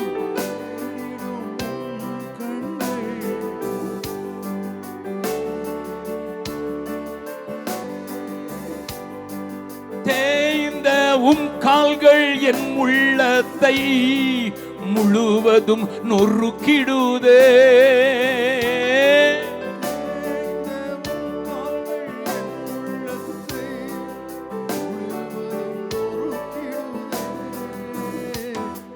உம்மோடு நடந்திட இதயம் துடிக்குதையா, உலகத்தின் இழுப்பும் தானாய் மறையுதையா. நான் பார்த்து இந்த வார்த்தையை பார்த்தீங்களா? அங்க மனதை பெட்டி பண்ண, இப்ப இதயம் இங்க இருந்த போராட்டம், என் இதயம் நொறுக்குன இதயத்தில் இருந்த போது இப்ப இதயம் துடிக்க ஆரம்பிச்சிட்டு, மனசு இல்ல இதயம். அப்போ உலகத்தின் இழுப்ப நீ விட வேண்டியதில்லை, அதுவே தானாய் மறையுதையா. பாடலாம் மறுபடியும் வந்தத. உம்மோடு நடந்திட இதயம் துடிக்குதையா, உலகத்தின் இழுப்பும் தானாய் மறையுதையா. பாடுங்கள்.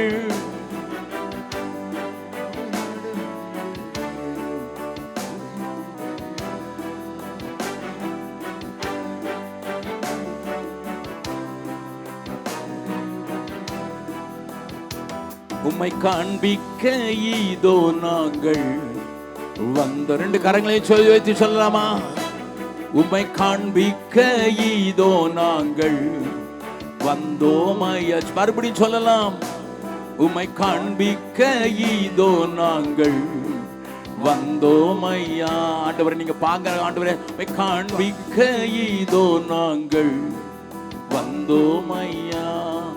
தேவை தேவை தேவை தேசத்தில் தேவனை காண்பிக்கும். தேவை தேவை தேவை உம்மை காண்பிக்க இதோ நாங்கள் வந்தோமையா. உம்மை காண்பிக்க இதோ நாங்கள் வந்தோமையா. இந்த கூட்டத்துக்கு பிறகு வீடுகளுக்கு போங்கள். உங்கள் பிள்ளை உங்களிலே இயேசுவை காணட்டும். உங்கள் மனைவி உங்களிலே இயேசுவை காணட்டும். கணவன் இயேசுவை காணட்டும். உங்கள் ஊரார், உங்கள் சுற்றத்தார், சொந்தக்காரர்கள், இந்த உலகம், நீங்க இருக்கிற தெரு இயேசுவை காணட்டும். பீகார்ல நாங்க போன போது என் மனைவி போனான்னா அவங்களுக்கு இயேசுவை ஆனா பெண்ணான்னு கூட தெரியாது. இயேசு கிறிஸ்து போறான்னு சொல்லுவாங்க. we proudly say this. இயேசுவை காண்பிக்க முடியுது. வந்து பாருங்கள். முடியுமான வாங்க. Please be seated.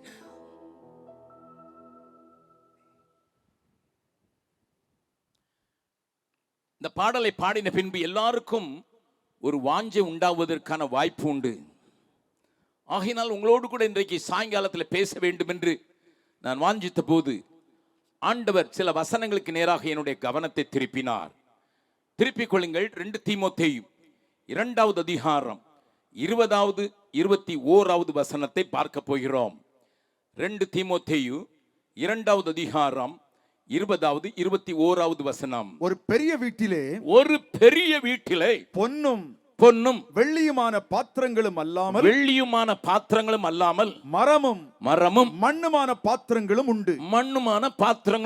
அவைகளில் சில கனத்திற்கும் சில கனவீனத்திற்கும் ஆனவைகள். ஆகையால் ஒருவன் இவைகளை நான் காட்டிக் கொடுக்கிறேன். இவைகளை விட்டு தன்னை சுத்திகரித்துக் கொண்டால் அவன் பரிசுத்தமாக்கப்பட்டதும் எஜமானுக்கு உபயோகமானதும் எந்த நற்கிரியைக்கும்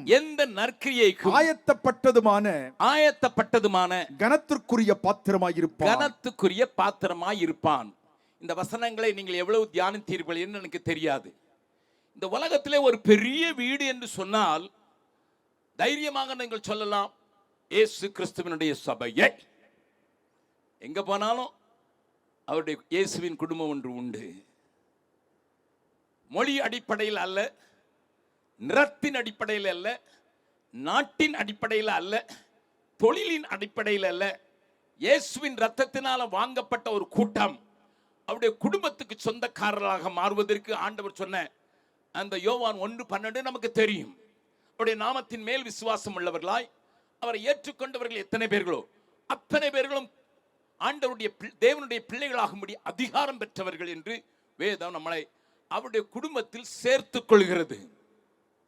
இயேசுவை சொந்த இரட்சகராக ஏற்றுக்கொண்டு மறுபடி பிறந்த அனுபவத்தோடு வாழ்கிற யாரும் நான் ஆண்டவருடைய குடும்பத்தை சேர்ந்தவன், ஆகையினால் இந்த பெரிய வீட்டை நானும் ஒரு பாத்திரம் என்று சொல்ல முடியும். இந்த டிரான்ஸ்லேஷனை நீங்கள் ஆம்பிளிஃபைட் பைபிள் என்கிற ஒரு பைபிளிலே வாசித்தால் இன்னும் கொஞ்சம் விளக்கமாக சொல்லப்பட்டிருக்கு. எனக்கு நேரம் இல்லை எல்லாவற்றையும் விளக்குவதற்கு. அதனால் குறிப்பான ஒரு காரியத்தை உங்களோடு கூட சொல்ல விரும்புகிறேன். இங்கே இவைகளை விட்டு என்று சொல்கிறதை நீங்கள் படிக்க வேண்டும் என்றால் அங்கு 19வது வசனத்தில் அநியாயத்தை விட்டு விலக கடவன் என்பது அங்கே எழுதப்பட்டிருக்கிறது. அதையும் குறித்து நான் பேச விரும்பவில்லை. ஆண்டவர் நம்மை பரிசுத்தப்படுத்துகிறவர் என்று நமக்கு தெரியும். நானே உன்னை பரிசுத்தமாக்குகிற தேவன் என்று இஸ்ரவேல் ஜனங்களுக்கு மாத்திரமல்ல, தன்னுடைய சபைக்கு ஆண்டவர் நம்மை பரிசுத்தப்படுத்துவதற்காக சில காரியங்களை வைத்திருக்கிறார் என்பது நீங்கள் அறிந்திருக்கிறீர்கள். வசனத்தினாலே பரிசுத்தப்படுகிறீர்கள், அவருடைய ஆவியினாலே பரிசுத்தமாகிறீர்கள், அவருடைய இரத்தத்தினாலே பரிசுத்தமாகிறீர்கள். கூடவே இன்னொரு காரியத்தையும் ஆண்டவர் பரிசுத்தப்படுத்துவதற்கு அனுப்பி தருகிறார். ரத்தம் பரிசுத்தமாக்குகிறது என்பதை விசுவாசிக்கிறவர்கள் ஏராளம். ஆவியானவர் என்னை பரிசுத்தப்படுத்துகிறார் என்று தீத்து 3வது அதிகாரத்தில் சொல்லப்பட்டதை விசுவாசிக்கிறவர்களும் அனுபவிக்கிறவர்களும் ஏராளம். யோவான் 17வது அதிகாரத்தில் இயேசு சொன்னார், நான் சொல்லுகிற வசனமே சத்தியம், இந்த சத்தியம் உங்களை பரிசுத்தமாக்குகிறது என்று. ஆக வசனம் சுத்திகரிக்கிறது, ரத்தம் சுத்திகரிக்கிறது, ஆவி சுத்திகரிக்கிறது என்பதை அறிந்தவர்கள் ஏராளம்.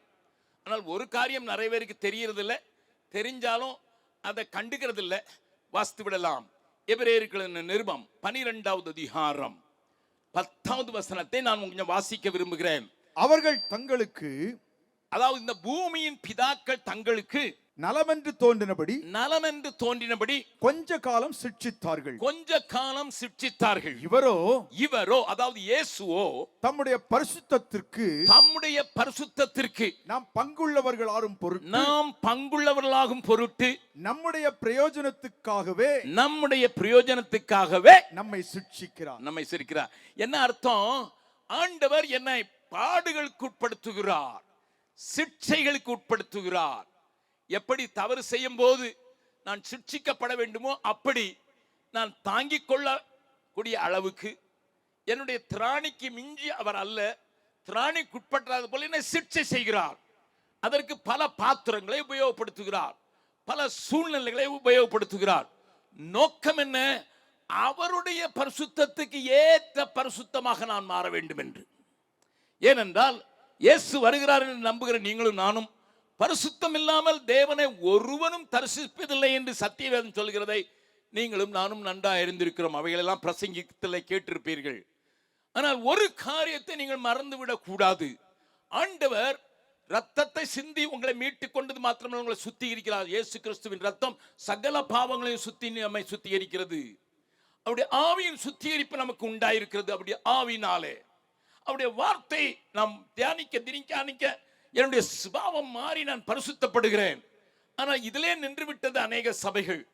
ஆண்டவர் சிட்சித்து நம்மை அவருடைய பரிசுத்தத்துக்கு ஏற்ற பரிசுத்தவான்களாக மாற்றினால்தான் மாசில்லாத, கரையில்லாத, திரையில்லாத, பிழையில்லாத சபையாக தன்னை முன்னதாக அவர் நிறுத்த முடியும். நம்புகிறவர்கள் மாத்திரம் கரங்களை உயர்த்தி எல்லாரும் போயிருவேன்னு நினைக்காதீங்க. மாசில்லாத, கரையில்லாத, பிழையில்லாத சபையாக தனக்கு முன்னதாக நிறுத்துவதற்கு தன்னை ஒப்பு கொடுத்தார் என்று எபேசியர் 5வது அதிகாரத்தில் வாசிக்கிறோம். இவங்களெல்லாம் வாசித்து நேரத்தை நான் கடத்த விரும்பவில்லை, வேகமாக நான் சொல்ல வர காரியத்தை சொல்ல விரும்புகிறேன். அப்ப இந்த சிட்சை என்கிற காரியத்தை குறித்து அநேகருக்கு விருப்பம் இல்லாதனால்தான் கிருபைய ஹைப்பர் கிரேஸ், சூப்பர் கிரேஸ்ன்னு சொல்லி எல்லா பாடம் அவர் ஏற்றுக்கொண்டார், எனக்கு ஒன்றும் கிடையாது, நான் பாவம் செஞ்சாலும் ஒன்றும் செய்ய மாட்டார் அப்படி என்று தன்னையே ஏமாற்றிக் கொள்கிற ஒரு பெரும் கூட்டம், அநேக ஆவிக்குரியவர்கள் என்று சொல்கிற தலைவர்களும் இப்பொழுது பட்டணங்களிலே பேசுகிறார்கள். தூத்துக்குடி பட்டணத்திலும் படி பிரசங்கம் பண்ணுவார்கள்.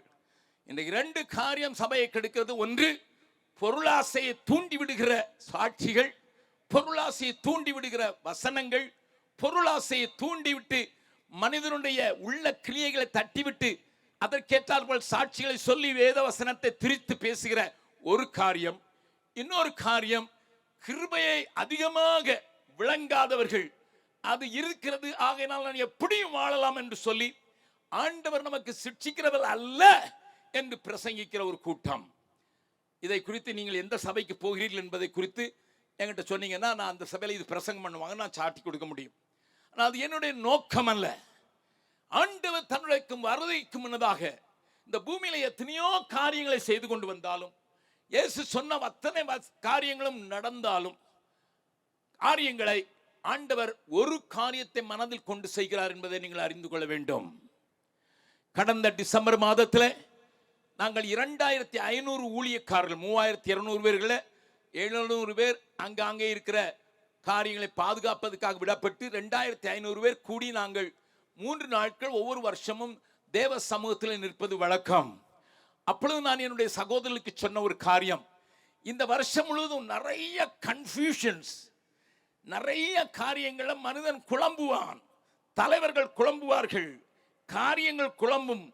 அந்த குழப்பத்தின் மிகுதினால அநேக விமான விபத்துகளும் நேரிடும் என்று நான் சொன்னது எங்கள் ரெக்கார்டிங்ல இருக்குது, கேட்டு பார்க்கலாம்.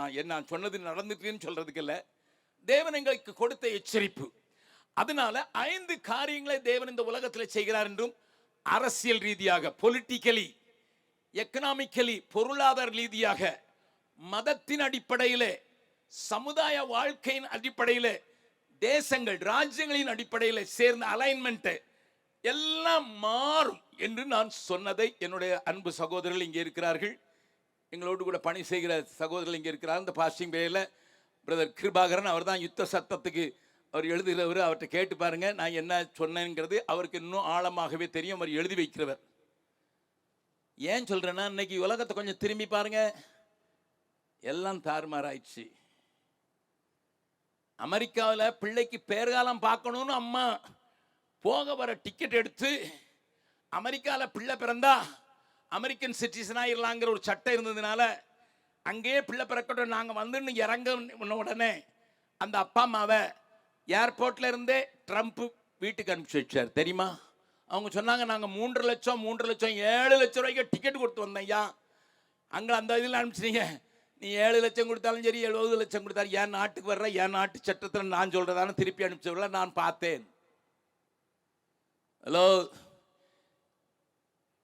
அதனால 6வது மாசத்துல இந்த பிரசவத்துக்கு ரெடியா இருந்து இன்னும் 4 மாசம் காத்திருக்கணும்னு சொன்னவர்கள், ட்ரம்ப் சொன்னார் பிப்ரவரி 19ஆம் தேதியோட இங்க பிறக்கிற பிள்ளைகளுக்கு இன்னும் குடியுரிமை கிடையாதுன்னு சொன்னார் 19ஆம் தேதி. அதனால இந்தியர்கள் லைன்ல போய் நின்று டாக்டரை இப்பயுமே அறுத்து வெளியே போட்டுருங்க. அதுக்கு எனக்கு சுகமெல்லாம் போனான் பிள்ளை பரவாயில்ல, என் பிள்ளைக்கு அமெரிக்க பிரஜை உரிமை வேணும்னு சொல்லி கேட்டவங்க ஒரு டாக்டர்கிட்ட 200 பேர் பண்ணாங்க. ஹலோ, இதெல்லாம் நீங்க படிக்க மாட்டீங்கன்னு நினைக்கிறேன். அப்படி பிரசவித்தவர்களை நான் சந்தித்ததுனால சொல்றேன். ஏப்ரல் மாசமும் மே மாசமும் நம்ம அமெரிக்காவில் இருந்த 5 வாரங்கள் 18 ஸ்டேட்ல 25 கூட்டங்களில் பேசினேன். இப்படிப்பட்ட ஆட்கள்லாம் சந்திச்சதுனால நான் தைரியமா சொல்றேன். இன்னைக்கு வேலை போமோ நாளைக்கு வேலை போமோன்னு நிற்கிறான். கிரீன் கார்டு அவர் ட்ரம்ப் சொல்லிட்டார், கிரீன் கார்டு கிடைக்குமா ப்ளூ கார்டு கிடைக்குமா தெரியாது, நீ உன் வீட்டை பார்த்து போகிறன்னு சொல்லட்டான். ஹலோ, எங்க பிள்ளை சூசிலே நடந்ததில்லை. எங்க பிள்ளை எப்பவும் கார்லையும் ஏசி, வீட்லையும் ஏசி, ஸ்கூல்லையும் ஏசியில் இருந்தது. எப்படிதான் இந்தியாவில் போயிருக்குதுன்ட்டு ஒரு தம்பதியார் 3 பிள்ளைங்களை வச்சுக்கிட்டு நான் வந்த ஃப்ளைட்டில் அழுதாங்க. நான் கேட்டேன், எங்கே பிறந்தீங்க நீங்கன்னுட்டு. ஒரு வடிகட்டின பட்டிக்காட்டில் பிறந்த ஆட்டு. நடந்ததெல்லாம் உடம்புள்ளுக்குள்ள, காலில் உடம்புள்ள தச்சுக்கிட்டு இருந்தது. செருப்பு வாங்கி கொடுக்குறதுக்கு அப்பா அம்மாவுக்கு பதிலா இந்த ஆட்கள் தங்களுடைய பிள்ளைகளை, ஐயோ என் பிள்ளை ஏசி இல்லாமல் எப்படி இருக்கும். ஏசி இல்லை, பிசி உனக்கு கிடைக்க போகுது. பரவ வந்து கேளுங்க அது என்னதுன்னு. Everything is changing. எல்லாம் மாறினாலும் நிலநடுக்கங்களுக்கு குறைவில்லை, பூகம்பங்களுக்கு குறைவில்லை. எங்கெல்லாம் வெள்ளம் பெய்யக்கூடாது அங்கெல்லாம், நியூயார்க்ல வெள்ளம், துபாயில வெள்ளம், மெக்கா மெதினாவில வெள்ளம், பாலைவனத்தில் வெள்ளம், மலையில வெள்ளம். எந்த நாடு எந்த நாடோடு சேரும்னு தெரியாது. இந்த குழப்பங்கள்லாம் வரும்போது என் தேவன் மாத்திரம் ஒன்று செய்கிறார், தன்னுடைய ஜனத்தை பரிசுத்தத்தால் நிரப்பி பரிசுத்தமான ஒரு சந்ததியை உருவாக்கி கொண்டிருக்கார். நம்புற மாத்திரம் தலைக்கு மேல கையை வைத்தி தட்டி ஆண்டவரை மகிமைப்படுத்துங்க பார்க்கலாம். So first priority நான் என்கிட்ட கேட்ட சொல்வேன், the first priority of the Lord, தேவனுடைய முதலாவது பிரதானம் தன்னுடைய சபை பரிசுத்தமானவர்களாய், இந்த உலகத்தின் இழுப்புக்கு வெட்டி கொடாதவர்களாய், உலகத்தின் கரைக்கு தப்பினவர்கள், கேட்டுக்கு தப்பின ஒரு கூட்டத்தை ஆயத்தப்படுத்தி கொண்டிருக்கிறது. அந்த ஆயத்தப்படுத்துகிறத புரிந்து கொள்ளும்படியாக இந்த வசனத்துல பவுல் ஒன்று சொல்கிறார். அந்த 20வது வசனத்தை வாசிக்கலாம். ஒரு பெரிய வீட்டிலே பொன்னும் வெள்ளியுமான பாத்திரங்களும் அல்லாமல் மரமும் மண்ணுமான பாத்திரங்களும் உண்டு. அவைகளில் சில கனத்திற்கும் சில கனவீனத்திற்கும் ஆனவைகள். இதை பற்றி நான் அதிகம் பேசவில்லை, என்னெல்லாம் கேட்டிருக்கலாம். அடுத்த வசனத்தை வாசிக்கலாம். ஆகையால் ஒருவன் இவைகளை விட்டு தன்னை சுத்திகரித்துக் கொண்டால், ஓஹோ sir listen, my dear sister listen, தன்னை சுத்திகரிக்க வேண்டியது உன் பொறுப்பு ஒன்று. அவர் சுத்திகரிக்கிறார். யோவானை கேட்டா சொல்லுவான், இப்பொழுது தேவனுடைய பிள்ளைகளாய் இருக்கிறோம். 1 யோவான் 3வது அதிகாரம் 1 முதல் 3 வசனங்களில் இது இருக்குது. எழுத்து வாசிக்கிறதுக்கு நேரம் இல்லை. இப்பொழுது தேவனுடைய பிள்ளைகளாய் இருக்கிறோம், இனி எப்படி இருப்போம் என்று தெரியாது. ஆனால் அவர் வரும்போது அவர் இருக்கிற வண்ணமாவே நாம் இருப்போம். அப்படி இருந்துட்டு சொல்லிட்டு விட்டுறல. அந்த 3வது வசனத்தை வந்துட்டு வாசிருங்க. இப்போ அதுக்கு பிறகு இருக்கலாம். அவர் மேல் இப்படிப்பட்ட நம்பிக்கை அவர் வைத்திருக்கிறவன் எவனும், மேல் இப்படிப்பட்ட நம்பிக்கை வைத்திருக்கிறவன் எவனும், அவர் சுத்தமுள்ளவராய் இருக்கிறது போல, அவர் சுத்தமுள்ளவராய் இருக்கிறது போல தன்னையும் சுத்திகரித்துக் கொள்ளுகிறான். அப்ப எனக்கும் ஒரு பொறுப்பு இருக்குது. பக்கத்துல உங்க திரும்பி கொஞ்சம் கையை பிடிச்சு சொல்லுங்க, ஆண்டவர் பரிசுத்தப்படுத்துகிறவர் தான், நான் உங்களுக்கும் வேலை இருக்குது. நீங்க சிகரெட் குடிக்க மாட்டீங்க, ஒரு 10 பேர் சிகரெட் குடிக்கிறது நடுவில் நின்று நீங்களும் கொஞ்ச நேரத்தில் மணப்பீர்கள். அது இலங்கை தமிழ். நாறுவீர்கள், அது திருநெல்வேலி தமிழ். இலங்கை தமிழ் வேணுமா, திருநெல்வேலி தமிழ் வேணுமா? இலங்கை தமிழ் மணப்பீர்கள். எதுக்கு அப்படி சொல்றாங்கன்னு தெரியாது, அவங்க தமிழ் பேசுறவங்க அப்படி சொல்லுவாங்க. அப்ப என்ன சுத்திகரித்து இருக்கிறதுக்கு, நான் துன்மார்க்குடைய வழியில் நடவாமலும் பாவியுடைய வழியில் நில்லாமலும் பரிசுத்தக்காரருடைய இடத்துல உட்காராமலும் வாழ வேண்டியதற்கு அழைக்கப்பட்டவன். அதனால நானும் சுத்திகரிக்கணும், அவர் என்னை பரிசுத்தப்படுத்துவார். அதனால தான் ஆண்டவர் சொன்ன, இதோ சீக்கிரமாய் வருகிறேன், பரிசுத்தமாய் இருக்கிறவன் இன்னமும். உங்களை பார்த்து சொல்லுங்க, என்னை பார்த்து தான் சொல்றீங்களே, பரிசுத்தமாக இருக்கிறவர்கள் இன்னமும் பரிசுத்தமாக. இன்னமும் பிரசமா காலையில் போட்டேன், வீட்டில் போய் கலட்டி போட்டேன், அதை எடுத்து போடும்போது பார்க்கும்போது கொஞ்சம் மணத்துது. காலையில் நல்லா தான் போட்டேன், ஏசி காரில் கூப்பிட்டு போனாங்க, ஏசி காரில் கொண்டு வந்தாங்க, ஏசிக்கு ரூமில் தான் வச்சுருக்கேன். அப்போ எப்படி அழுக்காயிடுச்சு? ஆமாம், அப்போ அனுதினம் சுத்திகரிக்கப்பட வேண்டிய அவசியம் உண்டு. அதுக்கு ஆண்டவர் வைத்திருக்கிற ஒரு மெத்தட், அனுதினமும் ஒரு குட்டு வேணும். இந்த ஆள் வந்தாலே நம்மளை பைபிளையே வித்தியாசமாக தான் காட்டுவான், இந்த ஆள் வந்தாலே நம்மளை பாடுகளுக்கு உட்படுத்திடுவான் அப்படின்னு சொல்றீங்களா? ஆமாம். எதுக்கு அந்த வசனத்தை வாசிங்க, 21. ஆகையால் ஒருவன் இவைகளை விட்டு தன்னை சுத்திகரித்துக் கொண்டால் அவன் பரிசுத்தமாக்கப்பட்டவனும் எஜமானுக்கு உபயோகமானதும் எந்த நற்கிரியைக்கும் ஆயத்தப்பட்டதுமான கனத்திற்குரிய பாத்திரமாய். வெறும் பரிசுத்தமான எங்கேயாவது எமேமலையில போய் உட்கார்ந்துடலாம். ஆனா அடுத்த வசனம் சொல்லுது, எஜமானுக்கு உபயோகமானது. பக்கத்துல சொல்லுங்க, பரிசுத்தப்பட்டா மட்டும் போதாது. நல்லா சொல்லுங்க, நல்லா குலுக்கி சொல்லுங்க, பரிசுத்தமான மட்டும் போதாது, உபயோகமானது எஜமானுக்கு. அல்லேலூயா. ஒரு தங்கச்சிட்ட கேட்டேன், பெரிய வீட்டில் நீ என்ன பாத்திரமாக விரும்புகிறாய் என்று. அவ சொன்னா, நான் டீஸ்பூனாக விரும்புகிறேன். நான் கேட்டேன், என்னடி அண்டா குண்டாவா மாறலையா? நிறைய சகோதரிகள் சொல்லுவாங்க, நாங்கள் குண்டாவா மாறி இருக்கமே. நல்லா கவனிங்க, அந்த டீஸ்பூனா மாற்றின அந்த தங்கச்சிட்ட கேட்டேன், என்னம்மா டீஸ்பூன் தான் அண்ணே, அங்கிள் டீஸ்பூன் தான் அடிக்கடி கைப்படுறது. ஊறுகாய்க்கும் யூஸ் பண்ணிக்கலாம், சீனிக்கும் யூஸ் பண்ணிக்கலாம், டீ கலக்கிறதுக்கும் யூஸ் பண்ணிக்கலாம், அப்போ பிள்ளைக்கு ஊட்டுறதுக்கும் யூஸ் பண்ணிக்கலாம். அந்த டீஸ்பூனை தான் ஒருத்தர் நிறைய தொடுறாரு. எனக்கு ஆண்டவர் தொட்டுக்கிட்டே இருக்கணும் போல தோணுது. அல்லேலூயா. நம்மளை கேட்டால் நம்ம கோல்டு கப்பாக மாறணும், வெள்ளி அல்லது தங்க பாத்திரமா மாறணும், கோப்பையா மாறணும். கோப்பை மாறினா எங்க வைக்கணும்? ஷோகேஸ். ஒரு நாளும் தொட மாட்டோம், என்னைக்காவது ஒரு நாள் தொடைப்போம். நிறைய பேர் சபையில் ஷோகேஸ்க்கு வந்து போகிற மாதிரி போகுதான். நம்ம லேடிஸோ விதவிதமான ஷோகேஸாவே மாறிட்டாங்க. பக்கத்தில் கேளுங்க, ஆண்டவர் உங்களை உபயோகப்படுத்தணுமா? அவர் கை அடிக்கடி படணும். ஆமென். இப்போ இதை விளக்குறதுக்கு நான் ஒரு சின்ன உதாரணத்தை நீங்கள் மறக்காதபடி செய்கிறதுக்காக மிகவும் கஷ்டப்பட்டு என் சகோதரர்கள் வாங்கி கொடுத்துருக்காங்க. என் கையில் பாருங்க, எல்லாரும் அங்கே திரையில் நல்லா தெரியும்னு நினைக்கிறேன். இதுக்கு பேர் பென்சில். இதை பார்த்து இப்போ ரொம்ப நாள் ஆச்சு, ஏன்னா லெட்டர் எழுதுறது இல்லை. இப்போ பிள்ளையும் ஐபேடில் தான் வேலை செய்யுது, அதனால் இது பார்த்து ரொம்ப நாள் ஆச்சு. பட் இதை கொஞ்சம் பாருங்க. இந்த பென்சிலை ஆராய்ந்து பார்த்தீங்கன்னா இதில் உபயோகமானது எங்கே இருக்குது? ஹலோ, ஆமாம், நம்ம ஊரில் சொல்லுவாங்க பருப்பு. அது என்ன பருப்புன்னா எங்ககிட்ட கேட்காதீங்க. அதுக்கு பேர் கிராஃபைட் அப்படி என்கிற ஒரு உலோகத்தை எடுத்து நல்லா பவுடர் பண்ணி அதை அப்படி உருண்டையாக மாற்றி அதுக்கு மேலே அது மரத்தினால அதுக்கு ஒரு சட்டை போட்டு அதுக்கு பிறகு கலர் அடித்து ஒரு கோட்டு போட்டு உண்டாக்கப்பட்டதுக்கு பேர் தான் ஒரு பென்சில். எனக்கு வாங்கிட்டு வர இந்த தம்பி 3 கலர் வாங்கிட்டு வந்திருக்கிறாரு. கலர் நீ சர்ச் ஆஃப் கார்டாக இருக்கலாம், அசம்பிளிஸ் ஆஃப் கார்டாக இருக்கலாம், சிஎஸ்ஐயாக இருக்கலாம், பிஎஸ்ஐயாக இருக்கலாம், பிசிஐயாக இருக்கலாம், எதாக இருக்கலாம். அது நீ போட்டுக்கிட்ட கலர். ஹலோ, இது எதுக்கு வாங்கப்பட்டது சொல்லுங்க? எழுதுறது தானா? சிச்சி, இவ்வளோ காசு கொடுத்து வாங்கியிருக்கேன் அப்படி ஷோ கேஸ்லேயே வச்சுருந்தா எவ்வளோ அழகாக இருக்கும்.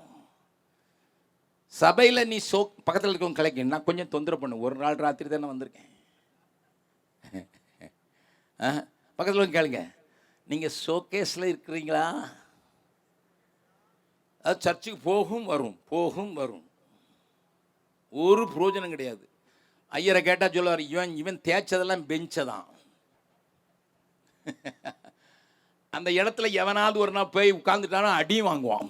இது என்னிடம் 36 வருஷமாக உட்காந்துருக்கேன் தெரியுமா, எங்கள் தாத்தா வாங்கி கொடுத்த ஷேராக்குன்னு சொல்லுவான். நல்லா கவனிங்க, இந்த மேலே போட்டிருக்கிற கலர் இது ப்ளூவாக இருக்குது, வயலட்டாக இருக்குது, ரோஸாக இருக்குது. இதெல்லாம் நம்ம போட்டுக்கிட்டது சார். பர்பஸ் உள்ள இருக்குதா சார்? பக்கத்தில் கேளுங்க, பருப்பு இருக்குதா? யாரோ ரசம் தான் இருக்குன்னு சொல்கிறாங்க. இந்த பருப்புன்னு சொல்கிறத நான் ஒரு இன்ஜினியரிங் ஸ்டூடெண்ட்ங்கிறதுனால உங்களுக்கு கொஞ்சம் சொல்கிறேன்.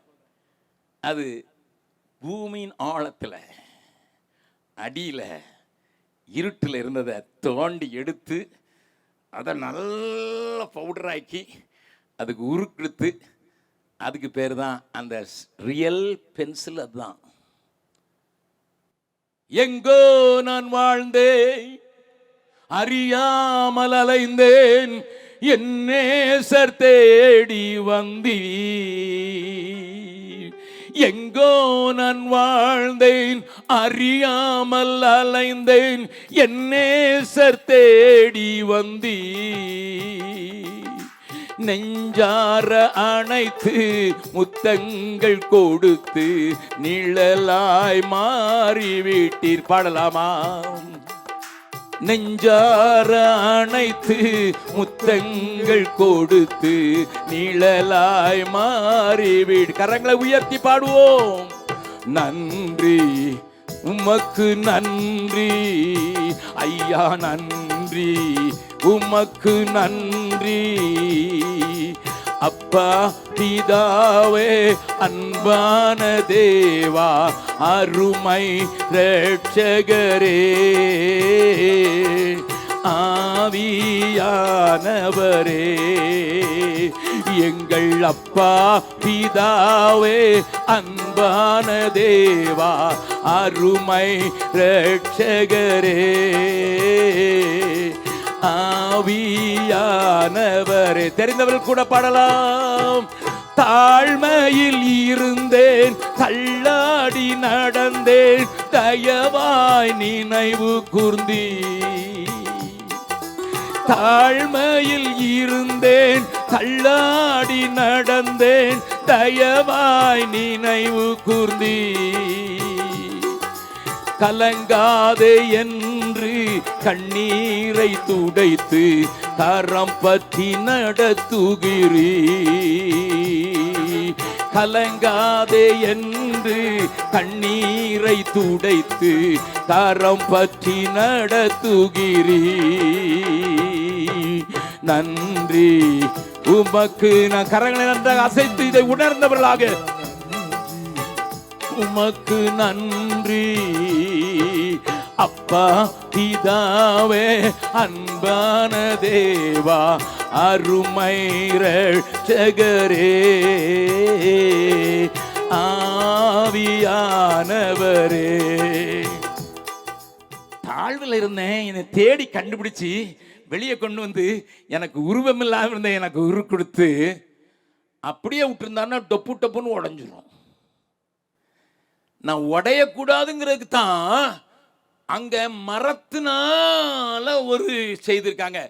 அப்ப சபைக்குள்ள நீ இருக்கணும், கிறிஸ்துவுக்குள்ள இருக்கிறதுக்கு நீ மண்டல வந்துட்ட. ஆனா எங்க இருக்கணும் சொல்லுங்க?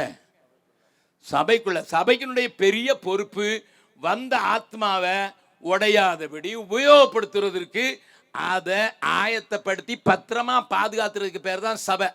ரெஃப்ரிஜரேட்டரும் பாதுகாக்குது, அது இல்லை. ஹலோ, சிலர் கோழி முட்டையை வாங்கி கொண்டு 6 மாசம் ஃப்ரிட்ஜில் வச்சிருக்கான். என்னுடைய நண்பர் ஒருத்தர் எப்போ சாப்பாட்டு மேஜல் இந்த ஃப்ரிட்ஜ் கண்டுபிடித்தவன் ஒளிக அப்படின்னு சொல்லுவார். நான் என்னன்னு கேட்பேன், 4 நாளைக்கு வச்சால வச்ச சாம்பார் இப்போ வரைக்கும் போக மாட்டேங்குது. தூத்துக்குடியில் நாங்கள் ஒரு வீட்டில் இருந்தோம், பக்கத்து வீட்டில் மாடு வளர்த்தாங்க. அவங்க வீட்டில் ஒரு கல்யாணம் வந்துச்சு. நீங்கள் நம்பினாலும் சரி, 10 நாளும் வத்த குழம்பு. என்னன்னா அந்த சாம்பார் என்னது மிச்சம் ஆயிடுச்சான் கல்யாணத்தில். அதை வத்த வச்சு என்ன குழம்புன்னு கேட்டால் அந்த வீட்டில் இருந்த ஒரு பையன் வருவான் எங்கள் வீட்டுக்கு. என்ன குழம்பு? வத்த குழம்பு. 3ஆவது நாள் வத்த குழம்பா இருக்கும்.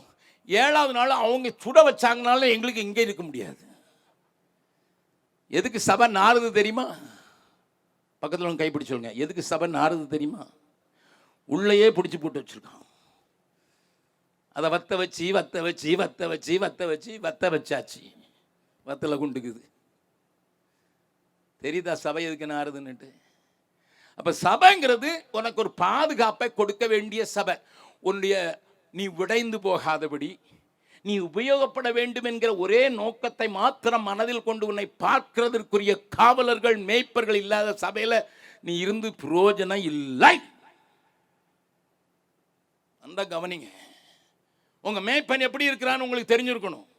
உங்களுடைய பாதுகாவலன் அவன். அவனுடைய கையிலே தடியும் கோலும் கொடுக்கப்பட்டிருக்கு. சத்ரு வந்து அடிக்கிறதுக்கு ஒன்னை திருத்துறதுக்கு தடி, சத்ருவை அடிக்கிறதுக்கு ஒரு பெரிய குண்டு மாதிரி வச்சிருக்கிறது, ஒன்னை திருத்தி சரி பண்றதுக்கு. அதுக்கு பேர் தான் சபை. அங்கதான் நீ பாதுகாப்பா இருப்ப. ஆனா அதுக்கு பிறகு போடுறீங்களா, அதுக்கு பேர் ஸ்தாபனம். அதுக்கு பிறகு கலர். நாங்கள் ஒரு மிஷினரி ஸ்தாபனம், நீங்கள் ஒரு ஸ்தாபனம், நீங்கள் ஒரு சபை. இதெல்லாம் நம்மளா போட்டுக்கிட்டது. ஏன்னா அப்போ தான் அட்ராக்டிவாக இருக்கும் இல்லை? ஆமாம். இது நம்ம போட்டுக்கிட்ட கோட்டை போட்டே தூங்க முடியுமா?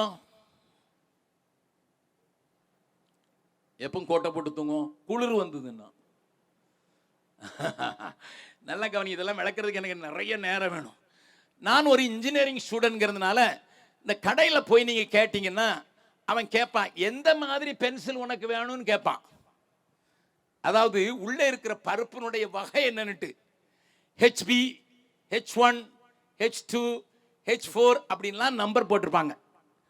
பென்சில் வாங்கினா போய் பாருங்க. டிராயிங் போடணும்னா சின்ன பிள்ளைக்கு HB அது பாட்டுக்கு எழுதும்.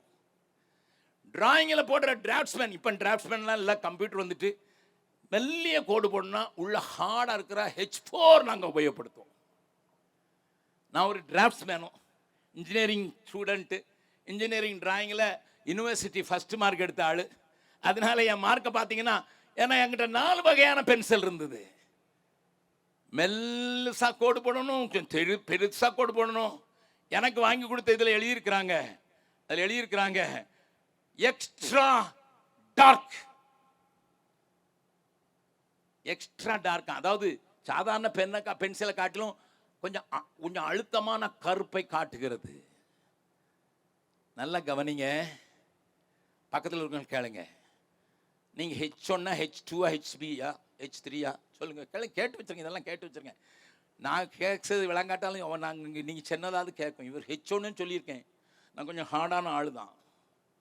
எல்லாரும் சாஃப்டாக இருந்தால் உலகம் எங்கேயோ போயிருக்கும். அதனால சிலர் ஹார்டாக தான் இருப்பாங்க, சிலர் சாஃப்டாக தான் இருப்பாங்க. சொல்லுங்க. சிலர் ஹார்டாக தான் இருப்பான், சிலர் சாஃப்டாக தான் இருப்பான். எல்லா பிள்ளையும் ஒன்று போல பிறந்திருந்ததுன்னா ரோபோட்டா செய்து விட்டுருக்கிறார் ஆண்டவர். ஒரே கார் கம்பெனியில் பிறக்கிற மாதிரி 5 பிள்ளைங்க பிறந்தோம். நாங்கள் 5 கோணம் இல்லை.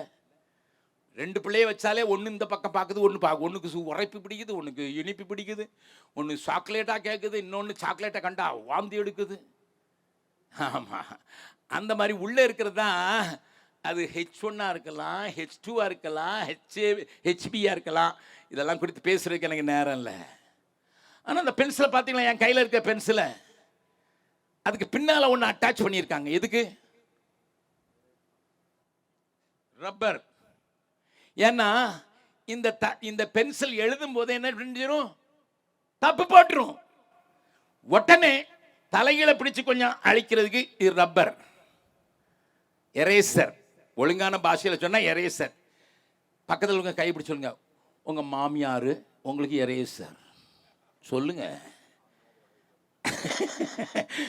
அது கூட தான் இருக்கும். களத்தை விளையா தள்ள முடியும். எப்போ அது உபயோகப்படும்? நான் 1-1-2 எழுதுறதுக்கு பல 1-1-3 எழுதிட்டேன்னா உடனே மாமியார் வந்துருவா குதிச்சு. இல்லடி, இல்லைன்னா சம்மந்தி இருப்பா. சிலருக்கு சம்மந்தின்னு சொன்னாலும் சொப்பனம், சிம்ம சொப்பனம் தான் சிலருக்கு. சிலருக்கு பிரதரின்லாம் இருப்பாங்க, காட்டி கொடுத்துருவான். மாப்பிள்ளை இருந்தால் மலை ஏறி போகிற காலம்லாம் போயிடுச்சு, மலையை ஏற்றி விட்டுருவான். ஆனால் அவன் கூட தான் இருப்பான். அவனை தள்ள முடியுமா? சொல்லுங்க, முடியாது. அதாவது சொந்தம் பந்தம் அது ஒட்டிக்கிட்டே தான் இருக்கும். அதை ஆண்டவர் உன் கூட எதுக்கு தெரியுமா பிறக்க வச்சிருக்காரு? உன்னை அப்பப்ப திருத்துறதுக்கு. கொட்டு போட்டுறாதீங்க. யாராவது உங்களை திருத்துறவங்களை கூட தான் வைக்கணும். நீங்கள் வெறும் நல்லா ஸ்ட்ராங்காக போட்டிருக்கான், அதில் மெட்டலை போட்டு இணைச்சி வச்சிருக்காங்க. இது போகவே செய்யாது. பென்சில் போனாலும் போகும், ரப்பர் போகாது. ஆமாம், ஹல்லேலூயா. நான் எப்பவும் சொல்கிற காரியத்தை ஒன்று சொல்லி கொடுக்குறேன். தெரியாதவங்களுக்காக. தெரிஞ்சவங்க என் கையை மட்டும் பாருங்க. எல்லாரும் கையை இப்படி வைங்கப்பா. எனக்கு இங்கே காட்டு. கையை வைங்க பார்க்கலாம். எல்லாரும் இப்படி கைங்க. சின்ன விரல் பெருவிரலையும் இப்போ நடுவிரலை எடுத்து இப்படி தொடுங்க. நடுவிரலை கொஞ்சம் மடக்கி உள்ள தொடுங்க பார்க்கலாம். நல்லா கவனிங்க. நான் செய்யறது சொல்லிங்க. நான் உங்களுக்கு ஒரு சின்ன விரும்புகிற ஒரு சாரியத்தை சொல்லி கொடுக்குறேன். இது அப்பா அம்மா, பெரிய விரல் அப்பா அம்மா. இது ஒரு நாள் உங்களை விட்டு போயிடும். ஹலோ, இந்த விரல் இருக்குது, இந்த விரல் கூட பிறந்த அண்ணன் தம்பி. இவனும் ஒரு நாள் கல்யாணம் முடிஞ்சா அவன் குடும்பத்தை பார்த்துட்டு போயிடுவான். ரெண்டாவது விரல், கடைசி விரலை எடுதுங்க, அது பிள்ளைங்க. அதுவும் தான் படிச்சதுன்னா வேற நாட்டுக்கே போயிருது, வேற ஊருக்கே போயிருது, அதுவும் பிரிஞ்சிடும். இப்ப இப்படி வச்சுக்கிட்டு இந்த மோதிர விரல் சொல்லுவோம்ல, அந்த விரலை எடுங்க பார்க்கலாம். யாராவது எடுத்துட்டீங்களா? வாங்க, நான் உங்களுக்கு 500 ரூபா தரேங்க. 1000 ரூபாய் தரேன். ஹலோ, யாராவது எடுத்துட்டீங்களா? பெரிய விரல் பெற்றோர், வயசானா போகத்தான் செய்யும். அடுத்தது கூட பிறந்தவங்க. அவன் படைச்சானா அங்கங்கேயாவது போயிடுவான். பிள்ளை நீ கூட தான் வச்சிருப்ப, சின்னது தான். ஆனால் அதுவும் ஒரு நாளில் ஒன்றை விட்டுரும். கூட ஒட்டிக்கிட்டே இருக்கிற யார் தெரியுமா? ஒய்ஃப் தான். ஹலோ, டைவர்ஸ்னு கொஞ்சம் பேர் யோசிச்சுக்கிட்டு இருக்கீங்க. நாள் சரி வர மாட்டான். நீ பிரிக்க முடியாதம்மா. நீ டைவர்ஸ் பண்ணா கூட கனவுல வருவான். நீ டைவர்ஸ் பண்ணா கனவுல வந்து ஒரு டான்ஸ் ஆடுவான். நீங்க எந்த டைவர்ஸையும் கேட்டு பாருங்க. ரெண்டாவது கல்யாணம் பண்ணானா, முதல்ல டைவர்ஸ் பண்ணவன் ரெண்டாவது கல்யாணம் பண்ணானா, அந்த பொண்ணுகிட்ட சொல்ல, அவ இப்படி பேச மாட்டாள, இவ இப்படி பேச மாட்டாள், இன்னும் அவ தான் நினைவு. என்ன பிரிக்க முடியாது. தேவன் இணைத்ததை அப்ப இந்த உறவை பிரிக்க முடியாத மாதிரி இந்த ரப்பரையும் பிரிக்க முடியாது. சிலருக்கு கணவன் தான் ரப்பர், சிலருக்கு மனைவி தான் ரப்பர்.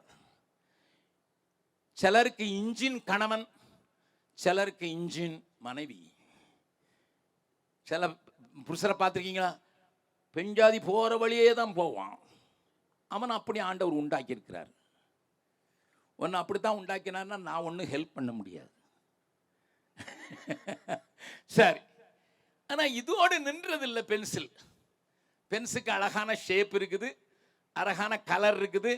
எங்கேயோ கடந்து தேடி உள்ள கண்டுபிடிச்சி அது உபயோகப்படணும்னு சொன்னா, இதுக்கு உபயோகப்படுகிறதுக்கு இன்னொன்று தேவை. என்ன தேவை? ஓஹோ, உங்களுக்கு தெரியுது, கட்டர்னு தெரியுது. என்ன? ஆமாம், இது வேண்டான்னு சொல்றவங்க மட்டும் அல்லேலூயா சொல்லுங்க பார்க்கலாம். ஹலோ, வேண்டாமா? இது உபயோகப்படும்னா இது கண்டிப்பா வேணும். அதனால தான் ஒரு கட்டர் வாங்கி கொடுத்தாங்க. பென்சில் வாங்கி கொடுக்கும் போதே ஒரு கட்டர் வந்துச்சு. கட்டரை வச்சு அது எதை வெட்டுது சொல்லுங்க? பருப்பை வெட்டுதான், வெளியே இருக்கிற கோட்டி. அதுக்கு வெளியே இருந்தது மரத்தை. நான் என்ன சொன்னேன்? என்ன சொல்லுங்க? சபை. ஆண்டவருக்கு உபயோகப்பட சபை பாகுபாடெல்லாம் வெளியே ஓடிடும். விளங்குதா? உண்மையா ஆண்டவருக்கு உபயோகப்படுனா, இந்த பிள்ளைங்க இந்த தம்பிமாரு பாஸ்டருக்கு இது ஒரு மகனா, இனி மகனா? ஆமாம், அவரே எனக்கு ரொம்ப நாளாக தெரியும். அவர் church of God pastor. Abraham காலத்திலிருந்து எனக்கு தெரியும். அதாவது அந்த ஆபிரகாம் இல்லை, சிறியகொண்டை ஆபிரகாம். அவர் காலத்தில் இருந்தே தெரியும். அவர் மகங்க வந்து பாடுறான் மிஷினரி மீட்டில். இந்தா அங்கே போட்டு ஒருத்தர் உட்கார்ந்துருக்கிறாரு. இவர் சிஎஸ்ஐ சபை. இவர் 2 வருஷம் மிஷினரியாக இருந்ததுனால கொஞ்சம் இழுப்பு ஜாஸ்தி உண்டு. இவர் ஐடி இன்ஜினியர். நாங்கள் அவர் ஒரு சபைக்கு போகிறார், இவர் ஒரு சபைக்கு போகிறார், இவர் ஒரு சபைக்கு போகிறார், நான் ஒரு சபைக்கு வச்சுருக்கேன் அவர் இது. ஆனால் ஆண்டவருக்கு உபயோகப்பட சபை பாகுபாடு வெட்டித்தான் ஆக வேண்டும். நம்புறவங்க மாத்திரம் ஒரு அல்லேலூயா சொல்லுங்க பார்க்கலாம். நாங்கள் மட்டும்தான் சியோன், நாங்கள் தான் கர்த்தருக்கு மனைவாட்டினா நீ சொல்ல வேண்டாம். நீ உபயோகப்பட விடாத ஒரு அழகான பென்சில் உன்னை ஷோகேஸில் தான் வைக்கணும். லிசன். இந்த கட்டடத்தை கட்டி கொடுக்கறதுக்கு காசு கொடுத்தது யார் தெரியுமா? ஒரு சிபிஎம் பிலீவர். இன்னைக்கு காலையில் வந்திருந்தவங்களுக்கு தெரியும். சிபிஎம்முக்கு எனக்கு என்னைய சம்பந்தம்? ஏன் செய்தியே கணவன் மனைவி உட்கார்ந்து டெய்லி கேட்டு ஆண்டோடைய ராஜ்யத்தை கட்டுறவருக்கு நம்ம ஏதாவது கட்டி கொடுக்கணுன்ட்டு ஒரு நிலத்தை விற்று அந்த பணத்தை கொடுத்ததுனால தான் இந்த கட்டடம் இங்கே வந்திருக்குது. அவர் என்கிட்ட கேட்கல, நீ சியோனா மணவாட்டியா 1,44,000 கேட்கல. விளங்குதான்? நம்ம மற்ற சபையை கண்டா praise the Lord brother. நான் ஆண்டவருக்குள்ள நடத்தி, நான் அபிஷேகத்தில் நடத்தி, நான் ஊழியத்தில் சொல்லிட்டு அந்த தூத்துக்குடியில் ஒரு கூட்டம் என்னையே தீண்டத்தகாதவன்னு பார்த்துக்கிட்டு இருக்காங்க. இப்பவுமே நான் பேர் சொல்லுவேன். நீ ஆண்டவருக்கு நன்றாக உபயோகப்பட வேண்டும் என்றால் உன்னை இந்த காரியத்திற்கு நீங்கள் ஒப்பு கொடுத்துதான் நவீர்கள். அதனால தான் சொன்னார், ஆண்டவர் சொன்னாரு, பிதாவே நாம ஒன்னா இருக்கிறது போல இவங்க ஒன்னா இருக்கும்படி வேண்டிக் கொள்கிறேன். என் ஆண்டவருடைய ஜெபம் எப்பொழுது நிறைவேறும்? ஆண்டவரா இயேசு எனக்கு சொல்லிக் கொடுத்தது, பரமண்டலங்களில் இருக்கிற பிதாவே. சர்ச் ஆஃப் காடும் ஏஜியும் வேற ஜெபத்தை சொல்லிச்சு, சிஎஸ்எஸ் சபை வேற சொல்லுது. எல்லாரும் ஒரே பிதாவை தான் தொழுது கொள்கிறபடினால அந்த அறிவு வர வர இந்த சபை பாடுபாடுகள்லாம் அகன்று இது வெட்டப்பட்டு கொண்டே இருக்கும். ஏன்னா அது பாதுகாப்பு கொடுத்தது உண்மைதான். ஆனா உபயோகப்பட ஆரம்பிச்சேன வெளியில இருக்கிற காரியம் திருவப்பட்டு, இவர் பேர் தான் பரிசுத்த ஆவியானவர். ஆவியானவர் அவருக்கு நான் உபயோகப்பட வேண்டும் என்று என்ன வெட்டி பிள்ளை எழுதிக்கிட்டே இருக்கும். தப்புன்னு ஏமா பருப்பு உடஞ்சி போச்சுமா, திருவு. ஆமா, இந்த பென்சிலை குழந்தைகிட்ட கொடுத்தா புஸ்தகத்தில் கீறும். சில வீடுகளுக்கு போனீங்கன்னா சுவர்லேயே கீறும். பேங்க் ஆபீசர் கொடுத்தா அவர் செக்கில் கீறுவாரு. எலக்ட்ரீஷியன் கொடுத்தா அவன் கோடு போடுவான், இங்க போடியா லைன் போடணும்னுட்டு. கார்பெண்டர் கொடுத்தா காதுலே வச்சிருப்பான். பார்த்துருக்கீங்களா கார்பெண்டர்? ஆமா, தச்சன் கையில அத கோடு போடுவான். கல்லுல வேலை செய்யறான்ல, செலவழிக்கிறான்ல, அவனை கட்டிக்கிற அவன் கல்லுல கோடு போடுவான். அப்போ எதுலையும் உபயோகப்படுத்துறதுக்கு பேர் தான் தேவ பிள்ளை. கடனாலும் மேடானாலும் கர்த்தருக்கு சொல்லுங்க, காடானாலும் மேடானாலும் கர்த்தருக்கு பின் செல்லுவோம். கலப்பையில் கை வைத்திட்டோம், திரும்பி பார்க்க மாட்டோம். கலப்பையில் கை வைத்திட்டோம், திரும்பி பார்க்க மாட்டோம். கொடி பிடித்திடுவோம், நாம் வீர நடை நடந்திடுவோம். சபையே, நீ வெற்றி கொடி பிடிக்க வேணும்னு நினைக்கிறியா? இதுதான் சின்ன ரகசியம். ஆவியானவர் உன்னை அனுதினமும் ஷார்ப்பனாக்கி கொண்டே இருக்கிறார். இன்னும் உபயோகப்படுத்துது. நான் சின்ன பிள்ளையா இருக்கும்போது நான் ரொம்ப கஞ்சாம்பட்டி. இன்னைக்கும் என் கூட சேர்ந்தவங்ககிட்ட சொல்லுங்க, ரொம்ப சிக்கனமாக இருக்கணும். அப்போ எங்கள் அம்மா, என் தங்கச்சி இறந்து போயிட்டா, ரெஜினான்னு அவளுக்கு பேர். எங்கள் தெருவில் இருந்து ஒரு பாட்டி என்னை பற்றி எப்பவுமே சொல்லுவாங்க, பார்த்து, டேய் நீ பயங்கரமான சிக்கனமான பேர் வழி மட்டும் இல்லை, மற்றவங்களையும் சிக்கனமாக நடக்க சொல்கிற வேண்டாம். ஏன்னா நான் 4வது படிக்கும்போது அவள் 1வது வகுப்பு படித்தவளை கையை பிடிச்சிட்டு போகும்போது நான் இப்படி சொன்னதை அந்த பாட்டி கேட்டதை எனக்கு சொல்லிச்சு. என்ன சொல்லி தெரியுமா? இந்த பாரு, ஜாக்கிரதையாக எழுதணும், ஏன்னா தப்பு போட்டின்னா ரப்பர் அதிகமாக கரைஞ்சிரும். மறுபடியும் அம்மாட்ட போய் இன்னொரு புது ரப்பர் வாங்குறதுக்கு அம்மாவை தொந்தரவு பண்ணக்கூடாதுன்னு நான் சொன்னேன்ட்டு அந்த பாட்டியுமே எனக்கு சொல்லிச்சு. பக்கத்தில் கையை பிடிச்சுங்க. ஜாக்கிரதையாக இருந்தால் உங்கள் மாமியாரோ புருஷனோ சம்மந்தியோ உங்களை அழிக்கிறதுக்கு உபயோகம் இல்லாமல் புதுசாகவே இருப்பான். முதல் நாளில் உன்னை மாலை போட்டு உனக்கு மைனர் செயின் மாட்டி உன்னை வரவழைச்ச போது எப்படி வச்சுருந்தானோ அப்படியே வச்சுருப்பான். அவன் மைனர் செயின் எதுக்கு மாட்டான் தெரியுமா? நம்ம ஊரில் எல்லாருக்கும் கல்யாணத்தில் மாப்பிள்ளைக்கு மைனர் செயின் போடணும். ஏன்னா இவர் நீர் மைனராகவே இங்கே ஒரு மேஜர் ஆகிராயிடும். வரும்போதே வீட்டுக்கு சொல்லி கொடுத்துட்றாங்க, நீ என்னாலும் நீ வளரக்கூடாது, இந்த வீட்டில் இருந்தால் மைனர் தான், நீ அதைத்தான் சொல்கிறதுக்கு தான் மைனர் செயின் மாட்டாங்க. இவர் போட்டோன்னே வெளியே போட்டுக்கூடாரு. என்ன சொல்கிறார்? நான் மைனர். நிறைய காரியம் என்ன செய்யறோன்னு தெரியாமலே செய்துக்கிட்டு இருக்கோம். ஐயா, என்ன செய்யறோன்னே செய்து கொண்டிருக்கோம். பக்கத்தில் கையை பிடிச்சிக்கலுங்க, நீங்கள் மைனரா மேஜரா? ஆனால் நான் சின்ன பையனாக இருக்கும்போது இந்த பென்சில் இவ்வளோ கரைஞ்சி வந்துடும். கரைஞ்சி வந்து பிடிக்க முடியாத அளவுக்கு வந்த உடனே இப்போல்லாம் காம்பஸ் வச்சுருக்காங்களோ இல்லையா தெரியல, காம்பஸ்ன்னு ஒன்று இருக்குது வட்டம் போடுறதுக்கு, அதில் மாட்டுறது தான் இதை யூஸ் பண்ணுவோம். ஏன்னா இறுதி வரை நான் முஜமானுக்கு என்ன வாங்கினவருக்கு நான் உபயோகப்படப்பட வேண்டும். என்னை கிரயத்துக்கு கொல்லப்பட்டவருக்கு நான் இறுதி மூச்சு வரை நான் உபயோகப்படணும். இதை வாஞ்சிக்கிறவங்க பாடுகளுக்கு அல்லேலியோ சொல்வார்கள். ஒரு எரேசருக்கும் ஒரு கட்டருக்கும் இடம் கொடுப்பாங்க. பக்கத்தில் உங்கள் கை போய் சொல்லுங்க. அது ஒருவேளை உங்களுக்கு ஒரு பாஸ்டர் தான் திருத்துறவராக இருக்கலாம், அது உங்கள் கூடவே இருக்கிறவர்களாக இருக்கலாம், உங்கள் சபையாக இருக்கலாம். நீங்கள் உபயோகப்படணும்னு வாஞ்சிக்கிறவர்கள் இதற்கு ஒப்பு கொடுத்தோன்னு சொல்லுவாங்க. அந்த பிரதர் ஜீவா எழுதின ஒரு பாட்டு உண்டு, மூச்சு வர ஆண்டவருக்கு நான் உபயோகப்படணுங்க. இந்த தரிசனம் உங்களுக்கு வந்துட்டுனா உங்கள் தெருவுக்கு உபயோகப்படலாம், உங்கள் சபைக்கு உபயோகப்படலாம், உங்கள் ஊருக்கு உபயோகப்படலாம், என்னைய மாதிரி தேசங்களுக்கும் உபயோகப்படலாம்.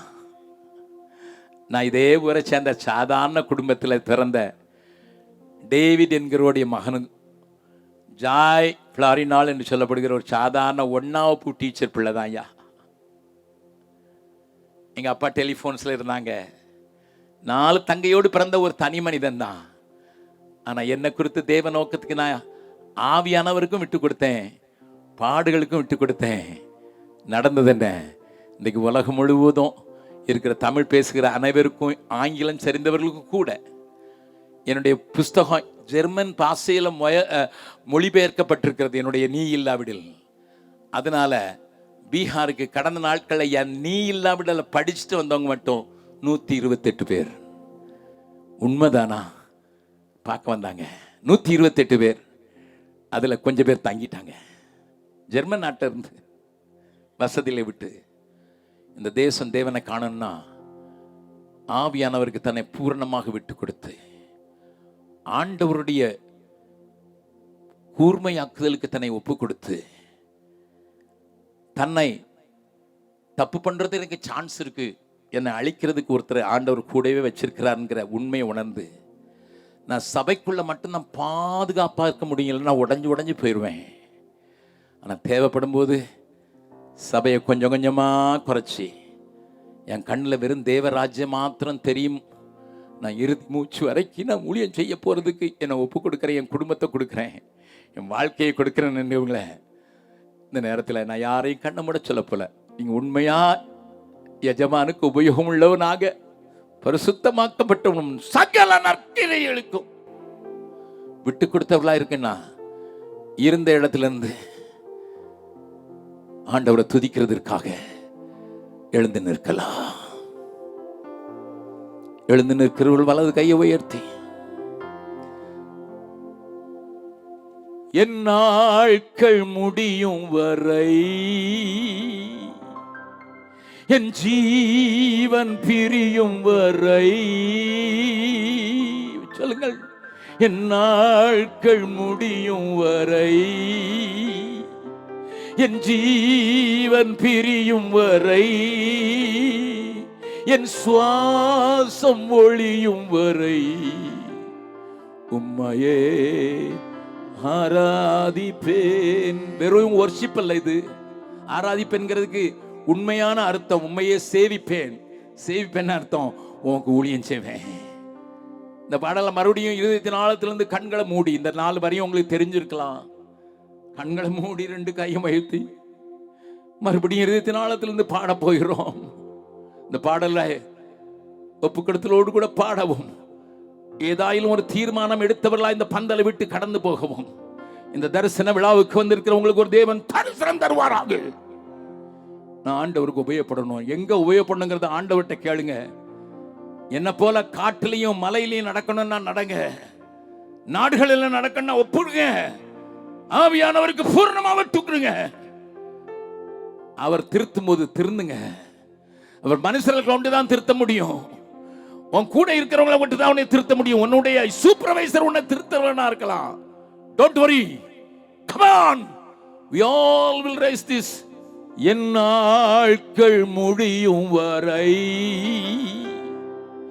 என் ஜீவன் பிரியும் வரை,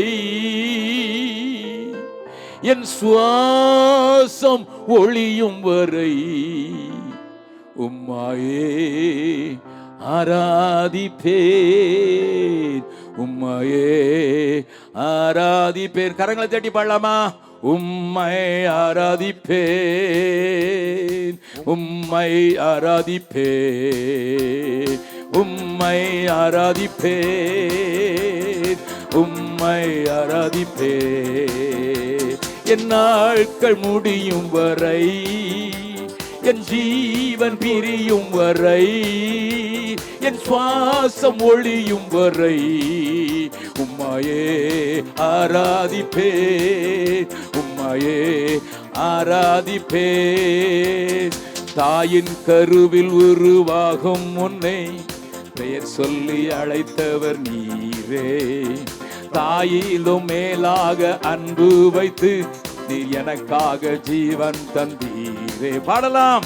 தாயின் கருவில் உருவாகும் முன்னே பெயர் சொல்லி அழைத்தீரே, தாயிலும் மேலாக அன்பு வைத்து நீ எனக்காக ஜீவன் தந்தீரே.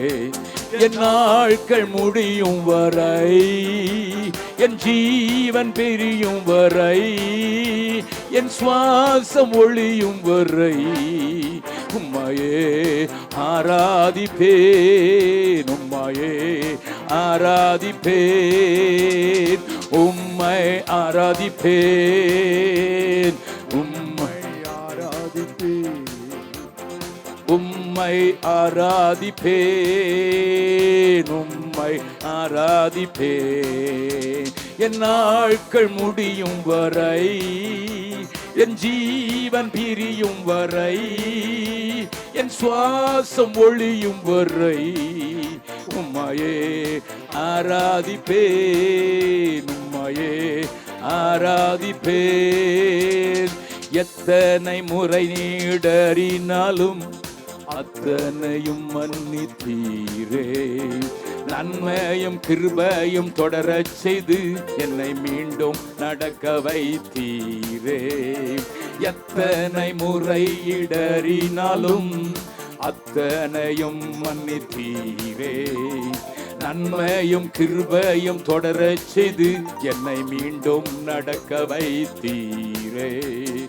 நாட்கள் முடியும் வரை என் ஜீவன் முடியும் வரை என் சுவாசம் ஒளியும் வரை உம்மையே ஆராதிப்பேன், உம்மையே ஆராதிப்பேன். கடைசி கவி எல்லாரும் சேர்ந்து, பாவி என்று என்னை தள்ளிடாமல் அன்போடு அணைத்து கொண்டீரே.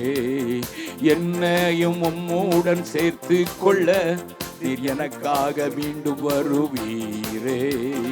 பாவி என்று என்னை தள்ளிடாமல் அன்போடு அணைத்து கொண்டீரே. என்னையும் உம்முடன் சேர்த்து கொள்ள நீர் எனக்காக மீண்டும் வருவீரே.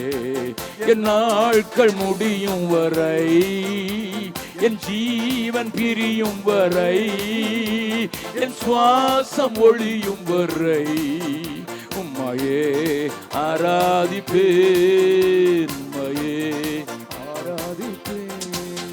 இந்த கவியை பாடும் போதெல்லாம் நாங்கள் 7 வயது வரை போற்றி தேற்றி வளர்த்த என்னுடைய மகள் என் கண்களுக்கு எப்பொழுதும் முன்பதாக வருவாள். குப்பை தொட்டியில் இருந்து எடுத்தோம். 2வது நாளிலே மிகவும் அழகாக இருந்தாள். 3 பிள்ளைகளை எந்த நேரத்தில் தூக்கி போட்ட பிள்ளைகளை எங்கள் வீட்டுக்கு கொண்டு வந்தபோது என் மனைவி 21 நாட்கள் தூங்கவில்லை. ஒன்று அழுதுனா அடுத்தது பால் ஊற்றணும், அதுக்கு இன்னொன்று கக்கா பண்ணிடும். 21 days she didn't sleep. ஆனால் ஒரு நாள் திடீர்னு சொன்ன, அந்த பிள்ளை குட்டி பிள்ளை சின்ன பிள்ளையா இருக்குது, மற்றவங்க வளர்க்க கஷ்டப்படுவாங்க, மூக்கு மூலியமாக இருக்குது, இதை நம்மதாக்கி கொள்வோம். எனக்கும் மனசில் இருந்ததுனால அந்த பிள்ளையை மனதாக்கி கொண்டு நோவாவின் பேழையிலே வந்து நோவாவுக்கு ஜலம் வற்றி போனதை காண்பித்த அந்த ஒலிவ கிளைகளை மனதிலே கொண்டவர்களாக ஆலிவ் என்று பெயர் வைத்தோம். 3 வயதிலே ஆண்டவரை ஏற்றுக்கொண்டாள். அது ஆச்சரியம். 5 வயதிலே பரிசுத்தாவின் அபிஷேகத்தை பெற்றாள். 5 வயதிலிருந்து அவள் தீர்க்கதரிசனியாக மாறினாள்.